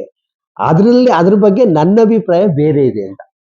ಬಸವಣ್ಣವರು ವಚನಗಳ ಬಗ್ಗೆ, ಬಸವಣ್ಣವರು ಸಾಂಸ್ಕೃತಿಕ ವ್ಯಕ್ತಿನೋ ಅಲ್ಲವೋ ಅನ್ನೋದ್ರ ಬಗ್ಗೆ, ಅವರು ಲಿಂಗಾಯತ ಧರ್ಮವನ್ನು ಸ್ಥಾಪಿಸಿದ್ರ ಬಗ್ಗೆ ನಿಮ್ಮ ಅಭಿಪ್ರಾಯ ನಿಜವಾಗ್ಲೂ ಬಹಳ ಒಪ್ಪತಕ್ಕಂತ ಅಭಿಪ್ರಾಯ. ಆದ್ರೆ ಒಂದು ಸಂಶೋಧಕನ ಮನಸ್ಸಾಗಿ ನನಗೆ ಅದನ್ನ ಪ್ರಶ್ನೆ ಮಾಡ್ತಾ ಇದ್ದೀನಿ ನಾನಷ್ಟೇ. I am not denying, is a great personality. ನೀವು ಪ್ರಪಂಚದ ಯಾವುದೇ ಭಾಗಕ್ಕೆ ಹೋದ್ರು ಬಸವಣ್ಣನವರ ಮೇರು ವ್ಯಕ್ತಿತ್ವ. ಸರ್, ಆಕ್ಚುಲಿ ಏನಾಯ್ತು, ಬಸವಣ್ಣನವ್ರ ಬಗ್ಗೆ ಇಷ್ಟೆಲ್ಲ ಆರಾಧನೆ ಮಾಡ್ತೀವಿ. ಬಸವಣ್ಣನವ್ರ ಏನು ವಚನಗಳು, ತತ್ವವನ್ನ ಹೋಗೋ ಹರ್ಕುತ್ತಿವ್ರು ಈ ಮನೆಗಳಲ್ಲಿ, ಈ ಓಲ್ಡ್ ಮನೆಯಲ್ಲಿ ಈಗ ಹೌದು. ಹುಣ್ಣು ಅಂತ ಮಾಡ್ತಾರೆ ಹಕ್ಕಿ ಒಳಗೆ. ಹುಣ್ಣ ಗುಹೆಯಲ್ಲಿ ಏನ್ ಮಾಡಿದ್ರು, ನಮ್ಮ ಇತಿಹಾಸವನ್ನ ಎಲ್ಲವನ್ನ ನಿರ್ನಾಮ ಮಾಡ್ಬೇಕಂತ ಹೇಳಿದಾಗ ಚರ್ಚೆ ಹೀಗೆ ಒಂದು ಒಪ್ಪಂದಕ್ಕೆ ಬರೋಣ. ಎರಡ್ ರೀತಿ ಆಗತ್ತೆ ಅಲ್ಲ, ನಾವೊಂದು ಒಪ್ಪಂದಕ್ಕೆ ಬರೋಣ. ನೀವೇನ್ ಮಾಡ್ಬೋದು ಅಂದ್ರೆ, ನಿಜವಾಗ್ಲೂ ತುಂಬಾ ಸಂತೋಷ ಆಗತ್ತೆ. ನೀವೇನ್ ಮಾಡ್ಬೋದು, ನೋಟ್ ಮಾಡ್ಕೊಳ್ಳಿ. ನೋಟ್ ಮಾಡ್ಕೊಂಡಾಗ ನನಗೆ ಪೂರ್ತಿ ನನ್ನ ವಿಚಾರ ಮಂಡನೆ ಆದ್ಮೇಲೆ ತಮ್ಮ ವಿಚಾರಗಳನ್ನ ತಾವು ಮಂಡಿಸ್ಬಹುದು, ಅಥವಾ ಟೀಕಿಸೋದಿದ್ರೆ ಟೀಕಿಸಬಹುದು, ಅಥವಾ ಪ್ರಶ್ನೆ ಮಾಡೋದಿದ್ರೆ ಪ್ರಶ್ನೆ ಮಾಡ್ಬೋದು, ಅಪ್ರಿಶಿಯೇಟ್ ಮಾಡೋದಿದ್ರೆ ಅಪ್ರಿಶಿಯೇಟ್ ಮಾಡ್ಬೋದು. It's left you audience. ಅವಾಗ ನಾವು ಈ ವೇದಿಕೆ ನಿಮ್ಗಾಗಿ ಇರುತ್ತೆ. ಈಗ ನನಗೆ ಸ್ವಲ್ಪ ನೀವೊಂದು 15-20 ನಿಮಿಷ ಅವಕಾಶ ಕೊಟ್ರೆ ನಾನು ಅದನ್ನ ಹೇಳ್ತೀನಿ, ನೀವು ನೋಟ್ ಮಾಡ್ಕೊಳ್ಳಿ. ಯಾಕಂದ್ರೆ ಇವರು ನನಗೆ ಒಂದು 20-30 ನಿಮಿಷ ಇದು ಒಂದು ಸಂಭಾವನೆ ಕೊಟ್ಟಿದ್ದಾರೆ, ನನ್ ಕರೆಸಿದ್ದಾರೆ. ಅದಕ್ಕೆ ನಾನು ಸ್ವಲ್ಪ ಮಾತಾಡೋಕೆ ನೀವು ಅವಕಾಶ ಕೊಟ್ರೆ ಆ ಕೊಟ್ಟು ಕೂಲಿಗೂ ಸಾರ್ಥಕ ಆಗುತ್ತೆ ಅಂತ. ಅಷ್ಟು ನಿಮ್ಮಲ್ಲಿ ಸ್ಮಾಲ್ ರಿಕ್ವೆಸ್ಟ್ ಅಂದು. ಹಾಗಾಗಿ ಇದು ಒಂದು ಪ್ರಶ್ನೆ ಇಟ್ಕೊಳ್ಳಿ. ಈಗ ಸಾಂಸ್ಕೃತಿಕ ವ್ಯಕ್ತಿಯಾಗಿ ಯಾರನ್ನ ಕೇಳಿ ಹೇಳಿದ್ರಿ ಇವರು? ಯಾರನ್ನ ಕೇಳಿ ಡಿಸೈಡ್ ಮಾಡಿದ್ರು? ಅವನ ಸಾಂಸ್ಕೃತಿಕ ವ್ಯಕ್ತಿ ಅಂದ್ರೆ ಯಾರು ಒಪ್ಕೊಂಡ್ರು? ಯಾವ ಜನ ಸಮುದಾಯಗಳು ಒಪ್ಕೊಂಡ್ರು? ಎಲ್ಲಾ ಜಾತಿಗಳು ಒಪ್ಕೊಂಡ್ವಾ? ಅಕ್ಕಿಪಿಕ್ಕಿ ಅವ್ರಿಗೆ, ಬುಡುಗ ಜಂಗಮರಿಗೆ, ದಕ್ಕಲಿಗರಿಗೆ ಎಂದಾದ್ರೂ ಇದೆಲ್ಲ ಗೊತ್ತಿತ್ತ ಅವ್ರಿಗೆ? ಇದೆಲ್ಲ ಯಾರಾದ್ರೂ ಡಿಸೈಡ್ ಮಾಡ್ತಾರೆ ಅಂತ? ರೈಟ್. ಅಂದ್ರೆ ಇದು ಯೋಚನೆ ಮಾಡೋ ವಿಧಾನದಲ್ಲಿ ಹಾಗಿರುತ್ತೆ. ಇದು ಈ ಪ್ರಶ್ನೆಗಳಿದಾವಲ್ಲ, ಕರ್ನಾಟಕವನ್ನ ನೀವು ಕರ್ನಾಟಕದ ಸಾಮಾಜಿಕ ರಚನೆಯನ್ನ ಗ್ರಹಿಸುವಾಗ ಸಂಶೋಧಕರಾಗಿ, ಕಾರ್ಯಕರ್ತರಾಗಿ ನೀವಿಂತ ಪ್ರಶ್ನೆಗಳನ್ನ ಕೇಳ್ಕೊಂಡು ಹೋದ್ರೆ ಚೆನ್ನಾಗಿರುತ್ತೆ ಅಂತ. ಇನ್ನು ಈ ಭಾಷಣದುದ್ದಕ್ಕೂ ನೀವು ಹಂಗೆ ನನ್ನನ್ನು ಹೊಡೆದು ಚೆಂಡಾಡುವಂತ ಅನೇಕ ಪ್ರಶ್ನೆಗಳು ಬರಲಿವೆ. ನೀವು ಆ ಘಟನೆ ನಡೆಯೋಕೆ ತುಂಬಾ ಸಂತೋಷವಾಗುವಂತ ಪ್ರಶ್ನೆಗಳು ನಿಮ್ಮಲ್ಲಿ ಬರುತ್ತೆ. ಅದು ಬರಲಿ ಅಂತ ಆಶಿಸ್ತೀನಿ. ಈಗ ಸಾಮಾಜಿಕ ರಚನೆಯೊಂದನ್ನ ಏನಕ್ಕೆ ಅರ್ಥ ಮಾಡ್ಕೋಬೇಕು? ಸಾಮಾಜಿಕ ರಚನೆ ಅರ್ಥವಾಗದೆ ಈಗ ನಾಡಗೀತೆ ಇದೆಲ್ಲ ಬಂದಿದೆ. ಸಾಮಾಜಿಕ ರಚನೆಯನ್ನು ನಾವು ಸರಿಯಾಗಿ ಗ್ರಹಿಸದೆ ಪ್ರತಿಯೊಂದು ಸಮಾಜದಲ್ಲಿಯೂ ಅನೇಕ ಘಟಕಗಳಿರುತ್ತೆ. ಜಾತಿ, ಕುಟುಂಬ, ಶಿಕ್ಷಣ, ಈಗ ಏನೇನೋ ಇರುತ್ತೆ. ಅವುಗಳನ್ನೆಲ್ಲ ಒಟ್ಟಾಗಿ ನಾವು ಸಮಾಜಶಾಸ್ತ್ರದಲ್ಲಿ ಅಂತ ಕರಿತೀವಿ, ಸಾಮಾಜಿಕ ರಚನೆ ಅಂತ ಕರಿತೀವಿ. ನಾವು ಕೌಟುಂಬಿಕ ವ್ಯವಸ್ಥೆಯನ್ನು ಅರ್ಥ ಮಾಡ್ಕೊಳ್ಳದೆ, ಜಾತಿ ವ್ಯವಸ್ಥೆಯನ್ನು ಅರ್ಥ ಮಾಡಿಕೊಳ್ಳದೆ, ಧಾರ್ಮಿಕ ವ್ಯವಸ್ಥೆಯನ್ನು ಅರ್ಥ ಮಾಡಿಕೊಳ್ಳದೆ, ಯಾವುದೇ ಪ್ರದೇಶದ ಸಂಸ್ಕೃತಿಯನ್ನ, ಭಾಷೆಯನ್ನ ಅರ್ಥ ಮಾಡಿಕೊಳ್ಳದೆ ಅಲ್ಲಿರುವ ಸಾಮಾಜಿಕ ರಚನೆಯನ್ನು ಅರ್ಥ ಮಾಡ್ಕೊಳ್ಳಕ್ ಆಗಲ್ಲ. ಒಪ್ಕೊಳ್ತೀರಾ? ಹೌದು. ಹಾಗಾದರೆ ನಾವು ಕರ್ನಾಟಕದ ಸಾಮಾಜಿಕ ರಚನೆಯನ್ನ ಸರಿಯಾಗಿ ಅರ್ಥ ಮಾಡ್ಕೊಳ್ಬೇಕು. ಕರ್ನಾಟಕದಲ್ಲಿ ಎಷ್ಟು ಜಾತಿಗಳಿದ್ದಾವೆ, ಎಷ್ಟು ಭಾಷೆಗಳಿದ್ದಾವೆ, ಆ ಭಾಷೆಗಳಿರೋ ವೈವಿಧ್ಯತೆ ಏನು? ಮಾತೆತ್ತಿದ್ರೆ ಕನ್ನಡದ ರಾಜೇಶ್ವರಿ, ಭುವನೇಶ್ವರಿ ಅಂತಾರೆ. ಯಾರು ಹೇಳಿದ್ರು ಅದನ್ನ? ಹಾಗಾದ್ರೆ 16% ಇರೋ ಮುಸಲ್ಮಾನರು ಮತ್ತೆ ಇನ್ನುಳಿದಂತ ಕ್ರಿಶ್ಚಿಯನ್ರು ಏನ್ ಮಾಡ್ಬೇಕು? ಯಾಕೆ ಒಪ್ಕೋಬೇಕು? ಸಂಶೋಧನಾತ್ಮಕ ಮನಸ್ಸು ಹಂಗನ್ನಿಸುತ್ತೆ. ಯಾಕೆ ಒಪ್ಕೋಬೇಕು? ಯೋಚನೆ ಮಾಡಿ. ನಿಮ್ಗೆ ಯೋಚನೆಗೆ ಹೇಳ್ತಾ ಇದ್ದೀನಿ. ಅದನ್ನ ನಾನು ಯು ನೀಡ್ ನಾಟ್ ಆನ್ಸರ್. ಅಥವಾ ನನಗೂ ಪ್ರಶ್ನೆ ಗೊತ್ತಿಲ್ಲ, ಅದು ಏನಕ್ಕೆ ಒಪ್ಕೊಂಡಿದಾರೋ ಅಥವಾ ನಾವು ಅದಕ್ಕೆಲ್ಲ ಏನಕ್ಕೆ ಸುಮ್ಮನಿದೀವೋ ನನಗೂ ಗೊತ್ತಿಲ್ಲ. ಅದು ನೀವು ರಿಸರ್ಚ್ ಮಾಡಿದ್ರೆ ಚೆನ್ನಾಗಿರುತ್ತೆ. ನಾನು ಕೆಲವಕ್ಕೆಲ್ಲ ಈ ಬಗೆಹರಿಯದ ಪ್ರಶ್ನೆಗಳೇ ತುಂಬ್ಕೊಬಿಟ್ಟಿದ. ನೋಡಿ, ಒಂದು ಇದು ಹೇಳ್ತೀನಿ ನೋಡಿ ನಿಮ್ಗೊಂದು ಉದಾಹರಣೆಗೆ. ಶೆಡ್ಯೂಲ್ಡ್ ಕಾಸ್ಟ್ 19.5% ಇದೆ. ಶೆಡ್ಯೂಲ್ಡ್ ಕಾಸ್ಟ್ ಅಂದ್ರೆ ಕೆಲವರಿಗೆ ಈ ಶೆಡ್ಯೂಲ್ಡ್ ಕಾಸ್ಟ್, ಶೆಡ್ಯೂಲ್ಡ್ ಟ್ರೈಬ್ ಅಂದ್ರೆ ಏನು ಅಂತ ಹೇಳ್ಬಿಡ್ತೀನಿ. ಯಾಕಂದ್ರೆ ನಮ್ಮ ಟೀಚರ್ಸ್ಗೂ ಕೆಲವ್ರಿಗೆ ಗೊತ್ತಿರಲಿಲ್ಲ, ಎಷ್ಟೋ ಜನಕ್ಕೆ ಗೊತ್ತಿರಲ್ಲ. SC ಅಂದ್ರೆ ಹೊಲೆಯ ಸಮುದಾಯ, ಮಾದಿಗ ಸಮುದಾಯ ಅಷ್ಟೇ ಅಂದ್ಕೊಂಡಿರ್ತಾರೆ. ಇವು ಎಲ್ಲಾರು ಮಾಡೋ ಪಾಪನ ಅವೆರಡು ಸಮುದಾಯಗಳ ಮೇಲೆ ಹಾಕ್ತಾರೆ. ಶೆಡ್ಯೂಲ್ಡ್ ಕಾಸ್ಟ್ ಅಂದ್ರೆ 101 ಜನರಿರುವ ಒಂದು ಪಟ್ಟಿ. ಇದು ಸುಮಾರು ಜನಕ್ಕೆ ಗೊತ್ತಿದೆ, ಆದ್ರೆ ಕೆಲವ್ರಿಗೆ ಗೊತ್ತಿಲ್ಲ ಅಂತಾನೂ ನನಗೆ ಗೊತ್ತಿದೆ. ಮತ್ತು ಶೆಡ್ಯೂಲ್ ಟ್ರೈಬ್ ಅಂದ್ರೆ 40 ಜನರಿರುವ ಸಂವಿಧಾನಬದ್ಧವಾಗಿ, ಆರ್ಥಿಕವಾಗಿ, ಸಾಮಾಜಿಕವಾಗಿ ಶೈಕ್ಷಣಿಕವಾಗಿ ಹಿಂದುಳಿದಿರೋ ತಯಾರಿಸಿರೋ ಪಟ್ಟಿ. ಇವ್ರು ಎಷ್ಟು ಪರ್ಸೆಂಟ್ ಇದ್ದಾರೆ? ಬರೀ ಶೆಡ್ಯೂಲ್ಡ್ ಕಾಸ್ಟ್ 19.5% ಇದ್ದಾರೆ. 19 ಈ 101 ಜಾತಿಗಳು, 101 ಜಾತಿಗಳಿಗೂ 19.5%. ನೀವು ಕರೆಕ್ಟಾಗಿ ಕೇಳಿಸ್ಕೋಬೇಕು ಅಂಕಿಅಂಶಗಳು. ಡಾಟಾ ಗೊತ್ತಿದ್ದವನೇ ಟಾಟಾ ಅಂತ ಒಂದು ಮಾತಿದೆ, ಆಯ್ತಾ? ಯಾರಿಗೆ ಅಂಕಿಅಂಶಗಳು ಹೊಸ ಗಾದೆ ಸೇರಿಸ್ಕೊಳ್ಳಿ ಇವತ್ತಿಂದ. ಡಾಟಾ ಬಲ್ಲವನೇ ಟಾಟಾ ಅಂತ, ಆಯ್ತಾ? ಆಮೇಲೆ ಮುಸಲ್ಮಾನರು 16% ಇದೆ. ಪ್ಲೀಸ್ ರಿಮೆಂಬರ್, ಮುಸ್ಲಿಮರ ಸಂಖ್ಯೆ 16% ಇದೆ. ಆಮೇಲೆ ಲಿಂಗಾಯತರ ಪರ್ಸೆಂಟ್ 14% ಇದೆ. ಒಕ್ಕಲಿಗರು 11% ಇದ್ದಾರೆ. ಪಾಪ ಬಹಳ ಕಡಿಮೆ ಇದ್ದಾರೆ. ದುಃಖ ಆಗುತ್ತೆ ಅವರ ಜನಸಂಖ್ಯೆ ನೆನೆಸ್ಕೊಂಡ್ರೆ. 11% ನೋಡಿ. Scheduled cost 19.5%. ಆದ್ರೆ ಈ ಶೆಡ್ಯೂಲ್ಡ್ ಕಾಸ್ಟ್ ನೆನೆಸ್ಕೊಂಡ್ರೆ ಇನ್ನೂ ದುಃಖ ಆಗುತ್ತೆ, ಯಾಕಂದ್ರೆ ಇವ್ರಿಗೊಬ್ಬ ಮುಖ್ಯಮಂತ್ರಿ ಆಗಕ್ಕಾಗಿಲ್ಲ ಅಂತ. ಯಾಕೆ? 19.5% ಇದ್ದಾರೆ. ಅವರೊಬ್ರು ಮುಖ್ಯಮಂತ್ರಿ ಆಗಕ್ಕಾಗಿಲ್ಲ. ಇವ್ರ ಬಗ್ಗೆ ಇವಾಗ ನಮ್ಗೆ ಅಷ್ಟು ದುಃಖ ಆಗಲ್ಲ. 11% ಇದ್ರು ಇವರು ಇಷ್ಟೊಂದು ಜನ ಮುಖ್ಯಮಂತ್ರಿಗಳಾಗ್ಬಿಟ್ಟಿದ್ದಾರೆ ಅಂತ ನೋಡಿ. ಲಿಂಗಾಯತರು ಕಡಿಮೆ ಇದ್ದಾರೆ. ಮುಸಲ್ಮಾನರು ನೋಡಿ, ಮುಸಲ್ಮಾನರು 16% ಇದ್ದಾರೆ. ಇವ್ರಿಗಿಂತ 14 ಮತ್ತು 11% ಲಿಂಗಾಯತರು ಒಕ್ಕಲಿಗರಿಗಿಂತ. ಆಮೇಲೆ ನಗರ ಪ್ರದೇಶಗಳಲ್ಲಿದ್ದಾರೆ. ಇವರು ಒಬ್ಬರು ಮುಖ್ಯಮಂತ್ರಿ ಆ ಮಾತೆತ್ತಕ್ಕೆ ಬಾಯಿಲ್ಲದಂತೆ ಮೌನವಾಗಿ ಹೋಗಿದ್ದಾರೆ ಲಿಂಗಾಯತರು. ಹಾಗೆ ಆವಾಗ ಲಿಂಗಾಯತ ಮುಖಂಡರೊಬ್ಬರು ಹೇಳಿಕೆ ಕೊಟ್ಟರು, ನಿಮಗೆ ನೆನಪಿರ್ಬೇಕು, ನಮ್ಮ ಎರಡು ಜಾತಿಗಳನ್ನು ಎದುರಾಕೊಂಡು ಹೇಗೆ ಅಧಿಕಾರ ಮಾಡ್ತೀವೋ ಹಾಗೆ ಅಂತ. ಆದ್ರೆ 16% ಇರೋ ಮುಸಲ್ಮಾನರಿಗೆ ಅಷ್ಟು ಧೈರ್ಯ ಬರಲ್ಲ. ಅದು ಯಾಕೆ ಅಂತ ಯೋಚನೆ ಮಾಡ್ಕೊಳ್ಳಿ. ಇಮ್ಯಾಜಿನ್, 16% ಇದು ಅವ್ರಿಗೆ ಯಾಕೆ ಧೈರ್ಯ ಬರ್ತಿಲ್ಲ ಅಂತ ನಾವೆಲ್ಲ ಯೋಚನೆ ಮಾಡ್ಬೇಕಾಗಿರುವಂತ ವಿಚಾರ. ಆಮೇಲೆ ಕನ್ನಡ ಮಾತಾಡೋರು 74% ಇದ್ದಾರೆ. ಈ ತುಳು, ಕೊಡವ, ಕೊಂಕಣ, ಉರ್ದು ಉರ್ದು ಮಾತಾಡೋರು ಸಾಕಷ್ಟು ಸಂಖ್ಯೆಯಲ್ಲಿದ್ದಾರೆ. ಈಗ ನನ್ನ ಪ್ರಶ್ನೆ ಏನಂದ್ರೆ, ಕನ್ನಡ ಭಾಷೆ ಅಂತಿಮವಾದ ಭಾಷೆ ಅಂತ ಮಾತಾಡ್ತೀವಿ ನಾವು. ಹಾಗಾದ್ರೆ ಉರ್ದು ಭಾಷಿಕರಿಗೆ ಏನ್ ಅನ್ಸ್ಬೇಕು? ಎಷ್ಟು ಪರ್ಸೆಂಟ್ ಇದ್ದಾರೆ ಅವರು? 16% ಇದ್ದಾರೆ. Please remember. ಸಂಶೋಧನೆ ಮಾಡೋ ಮನಸ್ಸು ಅನಿಸ್ಬೇಕು ತಾನೇ ಅದು. ನೀವು 74% ಕನ್ನಡ ಮಾತಾಡೋರು ಅಂದ್ರೆ ಕನ್ನಡ ಬಲ್ಲವರು ಅಂತ, ಕನ್ನಡ ಮಾತೃಭಾಷೆ ಅಂತಲ್ಲ. ಉರ್ದು ಭಾಷಿಕರಿಗೆ ಎಷ್ಟು ಸ್ಥಾನಮಾನ ನೀಡಲಾಗಿದೆ? ಅದು ನಿಮ್ಮನ್ನು ಇನ್ನೊಂದು ಪ್ರಶ್ನೆಗೆ ತಗೊಂಡೋಗುತ್ತೆ. ಆಮೇಲೆ ಈಗ ನಾವು ಎಷ್ಟೋ ಈ ಕಾಮನ್ ಸೆನ್ಸಿಕಲ್ ಅಂತೀವಿ. ಕಾಮನ್ ಸೆನ್ಸ್ ಅಂದ್ರೆ ಸಾಮಾನ್ಯ ಜ್ಞಾನ. ಸಾಮಾನ್ಯ ಜ್ಞಾನವೇ ತಪ್ಪು ಜ್ಞಾನ ಅಂತ ಆಂಟೋನಿಯೋ ಗ್ರಾಮ್ಶಿ ಅವರು ಹೇಳಿದ್ದಾರೆ. ಜನ ಸಾಮಾನ್ಯವಾಗಿ ಮಾತಾಡೋದನ್ನೆಲ್ಲ ನಾವು ನಿಜ ಅಂತ ಭಾವಿಸ್ತಾ ಇರ್ತೀವಿ. ಏನು ಕೂರ್ಗ್ ಹೋಗ್ಬಿಟ್ರೆ ಎಲ್ಲರೂ ಕೂರ್ಗ್ಸ್ ಎಲ್ಲ ಒಂಥರ ಅವ್ರದೇ ಕಲ್ಚರ್. ಕೂರ್ಗ್ಸ್ ಅಲ್ಲಿ ಕೊಡವರು ಮಾತ್ರ ಒಂದು ಕಲ್ಚರ್ ಇದೆ. ಅಲ್ಲಿ ಬೇರೆ ಬೇರೆ ಜಾತಿಗಳು, ಅಲ್ಲಿರುವಂತ ಅಸ್ಪೃಶ್ಯ ಜಾತಿಗಳು, ಅಲ್ಲಿರುವಂತ ಬುಡಕಟ್ಟು ಜಾತಿಗಳ ಬಗ್ಗೆ ನಮ್ಗೆ ಈ ಜನರಲ್ ಆಗಿ ಕಟ್ಟಿರ್ತೀವಲ್ಲ ಒಂದು ಕಲ್ಪನೆ. ನಾರ್ತ್ ಇಂಡಿಯಾ ಅಂದ್ರೆ ಹೀಗೆ, ಸೌತ್ ಇಂಡಿಯಾ ಅಂದ್ರೆ ಹೀಗೆ, ಕೂರ್ಗ್ ಅಂದ್ರೆ ಹೀಗೆ, ದಕ್ಷಿಣ ಕನ್ನಡ ಹೀಗೆ.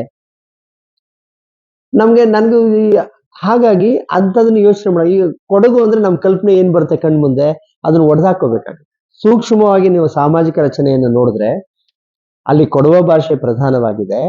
ಅಲ್ಲಿ ಕೊಡವ ಜನಾಂಗದವರು ಹೆಚ್ಚು ಸಂಖ್ಯೆಯಲ್ಲಿದ್ದಾರೆ. ಅವ್ರು ಹೆಚ್ಚು ಮಿಲಿಟರಿಯಲ್ಲಿ ಹೋಗಿ ಬಂದಿದ್ರಿಂದ ಅವರು ಸ್ವಲ್ಪ ಯುರೋಪಿಯನ್ ಸಂಸ್ಕೃತಿಯನ್ನು ಅಳವಡಿಸ್ಕೊಂಡಿದ್ದಾರೆ. ಅದೇ ಯುರೋಪಿಯನ್ ಸಂಸ್ಕೃತಿಯನ್ನು ಅಳವಡಿಸಿಕೊಂಡು ಒಂದು ಬಗೆಯ ಮಿಶ್ರ ಸಂಸ್ಕೃತಿಯನ್ನು ಅಳವಡಿಸ್ಕೊಂಡಿದ್ದಾರೆ. ಅದು ಕೊಡಗು ಜಿಲ್ಲೆಯನ್ನ ಅದು ಎಕ್ಸ್ಪ್ಲೈನ್ ಮಾಡಲ್ಲ, ವಿವರಿಸಲ್ಲ. ಹಾಗಿರುವಾಗ ಕೊಡಗು ಅಂದ್ರೆ ಒಂದು ಕಲ್ಪನೆ ಇದೆಯಲ್ಲ, ಆ ಕಲ್ಪನೆಯನ್ನು ಬಿಟ್ಟು ಕೊಡಗು ಜಿಲ್ಲೆಯಲ್ಲಿ ಇನ್ನು 18 ಜಾತಿಗಳಿವೆ, ಅಸ್ಪೃಶ್ಯ ಜಾತಿಗಳಿವೆ, ಬುಡಕಟ್ಟು ಜಾತಿಗಳಿವೆ, OBC ಜಾತಿಗಳಿವೆ, ಲಿಂಗಾಯತರಿದ್ದಾರೆ. ಹಾಗಾಗಿ ಒಬ್ಬ ಸಂಶೋಧಕ ಕರ್ನಾಟಕದ ಸಾಮಾಜಿಕ ರಚನೆಯನ್ನು ಅರ್ಥ ಮಾಡಿಕೊಳ್ಳುವಾಗ ಇದನ್ನ ಬಹಳ ಸ್ಪಷ್ಟವಾಗಿ ನಾವು ನಿಧಾನ ಗ್ರಹಿಸಬೇಕಾಗುತ್ತೆ. ಈಗ ಮುಸಲ್ಮಾನರು ಹಿಂದೂಗಳು ಅನ್ನೋದು ಇದೆ. ಈ ಹಿಂದೂಗಳು ಅಂದ್ರೆ ಯಾರು ಅನ್ನೋದು ಒಂದು ಪ್ರಶ್ನೆ ತಾನೆ. ನಾವು ಕರ್ನಾಟಕ ಹಿಂದೂ ಪಾಪ್ಯುಲೇಷನ್, ಅದನ್ನ ನೀವು ಸಂಶೋಧನೆ ಮಾಡೋ ಕೇಳ್ಕೋಬೇಕಾಗುತ್ತದೆ. ಹಿಂದೂಗಳು, ಕರ್ನಾಟಕದಲ್ಲಿ ಹಿಂದೂಗಳಿದ್ದಾರೆ, ಹಿಂದುತ್ವ ಅದು ಏನು, ಯಾರವರು? ಎಲ್ಲ ನಾನ್ ಮುಸ್ಲಿಮ್ಸ್ ನಾನ್ ಕ್ರಿಶ್ಚಿಯನ್ಸ್ ನ ಹಿಂದೂಗಳು ಅಂತ ಕರೆಯಲಾಗತ್ತಾ? ಹಾಗಾದ್ರೆ ಸೆನ್ಸಸ್ ಅಲ್ಲಿ ಫಸ್ಟ್ ಹಿಂದೂಗಳನ್ನ ಅಂತ ಗುರುತಿಸುವಾಗ ಅವ್ರು ಏನು ಮಾನದಂಡಗಳನ್ನ ಇಟ್ರು? ಹಾಗಾದ್ರೆ ಪೇಜಾವರ ಸ್ವಾಮೀಜಿಗಳು ಬ್ರಾಹ್ಮಣರಿಗೂ ಹಿಂದೂಗಳಿಗೂ ಸಂಬಂಧ ಇಲ್ಲ, ಬ್ರಾಹ್ಮಣ್ಯ ಮತ್ತು ಹಿಂದುತ್ವವನ್ನು ಕಾಪಾಡಬೇಕು ಅಂತ ಯಾಕೆ ಹೇಳಿದ್ರು? ಹಾಗಾದ್ರೆ ಶೇಕಡ ಕಡಿಮೆ 2%ಗಿಂತ ಕಡಿಮೆ ಇರುವ ಬ್ರಾಹ್ಮಣರು ಅಷ್ಟೊಂದು ಜನ ಮಂತ್ರಿ ಮಂಡಲದಲ್ಲಿ ಮತ್ತು ವಿಧಾನಸಭೆಯಲ್ಲಿ ಯಾಕಿದ್ದಾರೆ? ಇದು ನೀವು ಸಾಮಾಜಿಕ ಸಂಶೋಧಕರಾಗಿ ನಾವು ಎದುರಿಸಬೇಕಾದ, ಕೇಳಲೇಬೇಕಾದ ಪ್ರಶ್ನೆಗಳು. ಈಗ ಅದೇ 2% ಇದು ಬ್ರಾಹ್ಮಣರಷ್ಟೇ ಜನಸಂಖ್ಯೆಯಲ್ಲಿ ಕಾಡುಗೊಳರಿದ್ದಾರೆ, ಉಪ್ಪಾರರಿದ್ದಾರೆ, ಅಗಸರಿದ್ದಾರೆ. ಅವರು ಒಬ್ಬ MLA ಆಗಕ್ಕಾಗಲ್ಲ. ಬ್ರಾಹ್ಮಣರಷ್ಟೇ ಜನಸಂಖ್ಯೆ ಇದೆ. ಬ್ರಾಹ್ಮಣರು ಕಡಿಮೆ ಜನಸಂಖ್ಯೆ ಇದ್ರು ಹೇಗೆ ಅವರು ಅಷ್ಟೊಂದು ಅಧಿಕಾರವನ್ನ ಸಂಚಯ ಮಾಡಿದ್ರು?